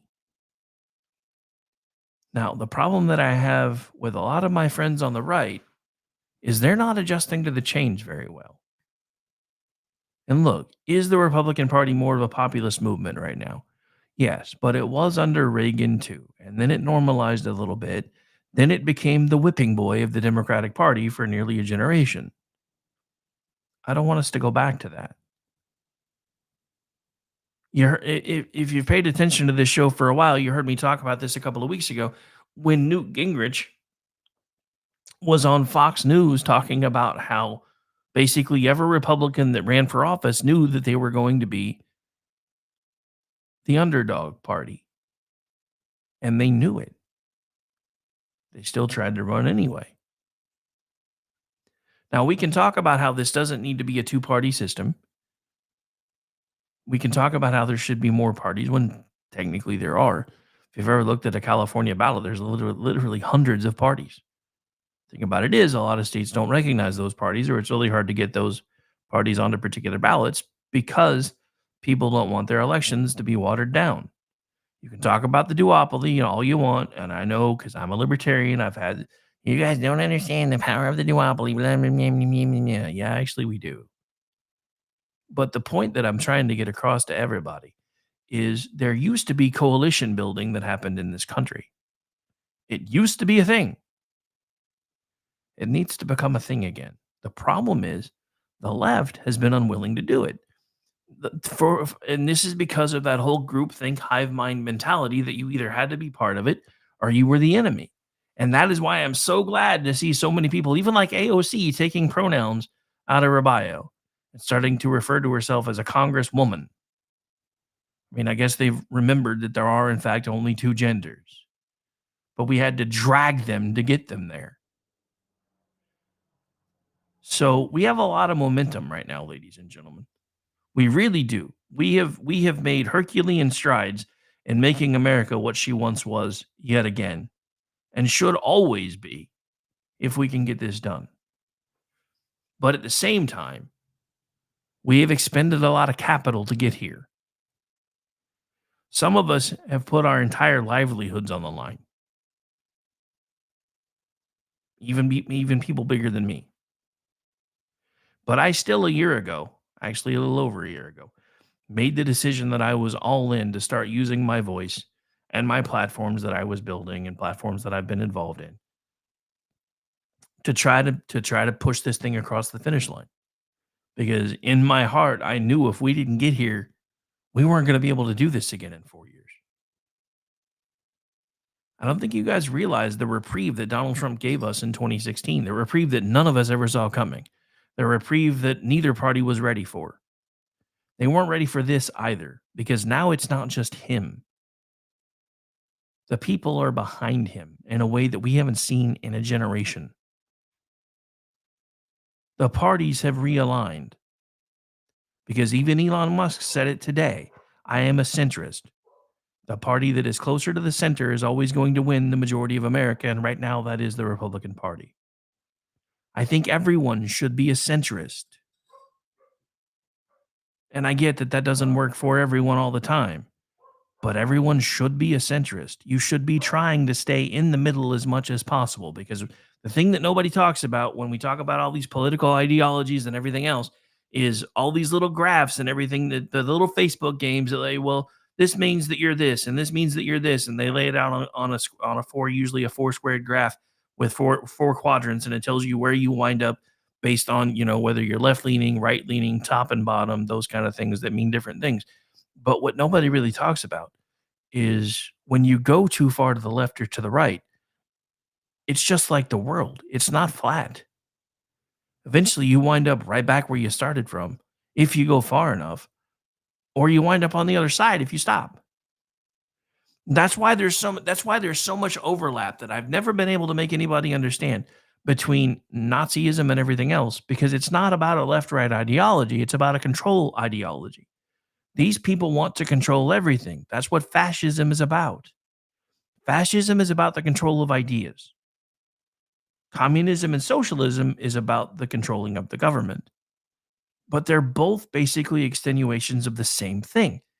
And I can't make anybody understand that because of all of these freaking people over the last 50 years that have come out that have supposedly been experts in all of these things.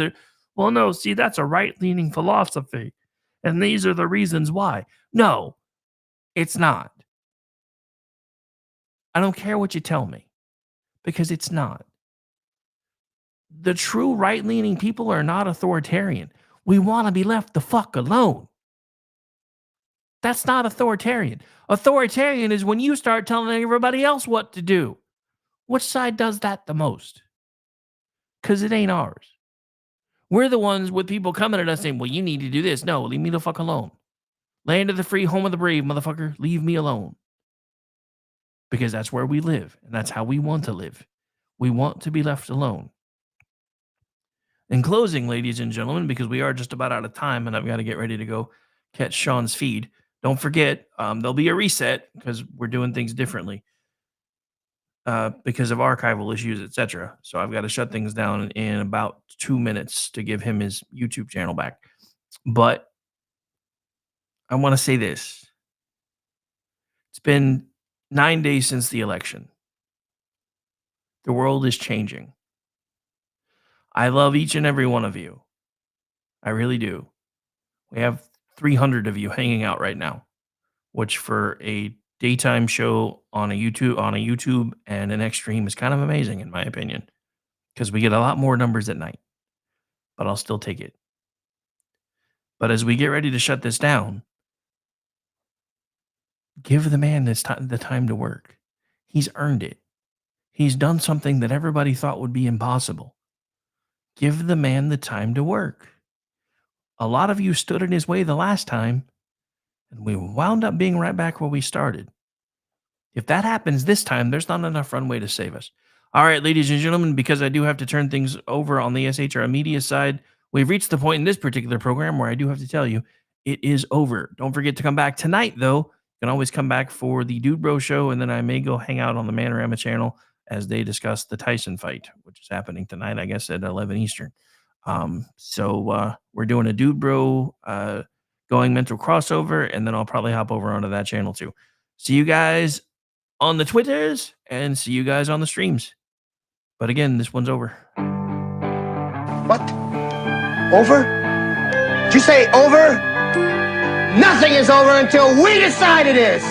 Was it over when the Germans bombed Pearl Harbor? Hell no! Closing time. Open all the doors and let you out into the world. This isn't over until I say it's over! Closing time. Well, that's great. That's just fucking great, man. Now what the fuck are we supposed to do? Game over, man. It's game over. Closing time. Time for you to go out to the places you will be from. Closing time. This room won't be open till your brothers or your sisters come. I love you, Oklahoma. What a great crowd. I love you. Say goodnight, Gracie.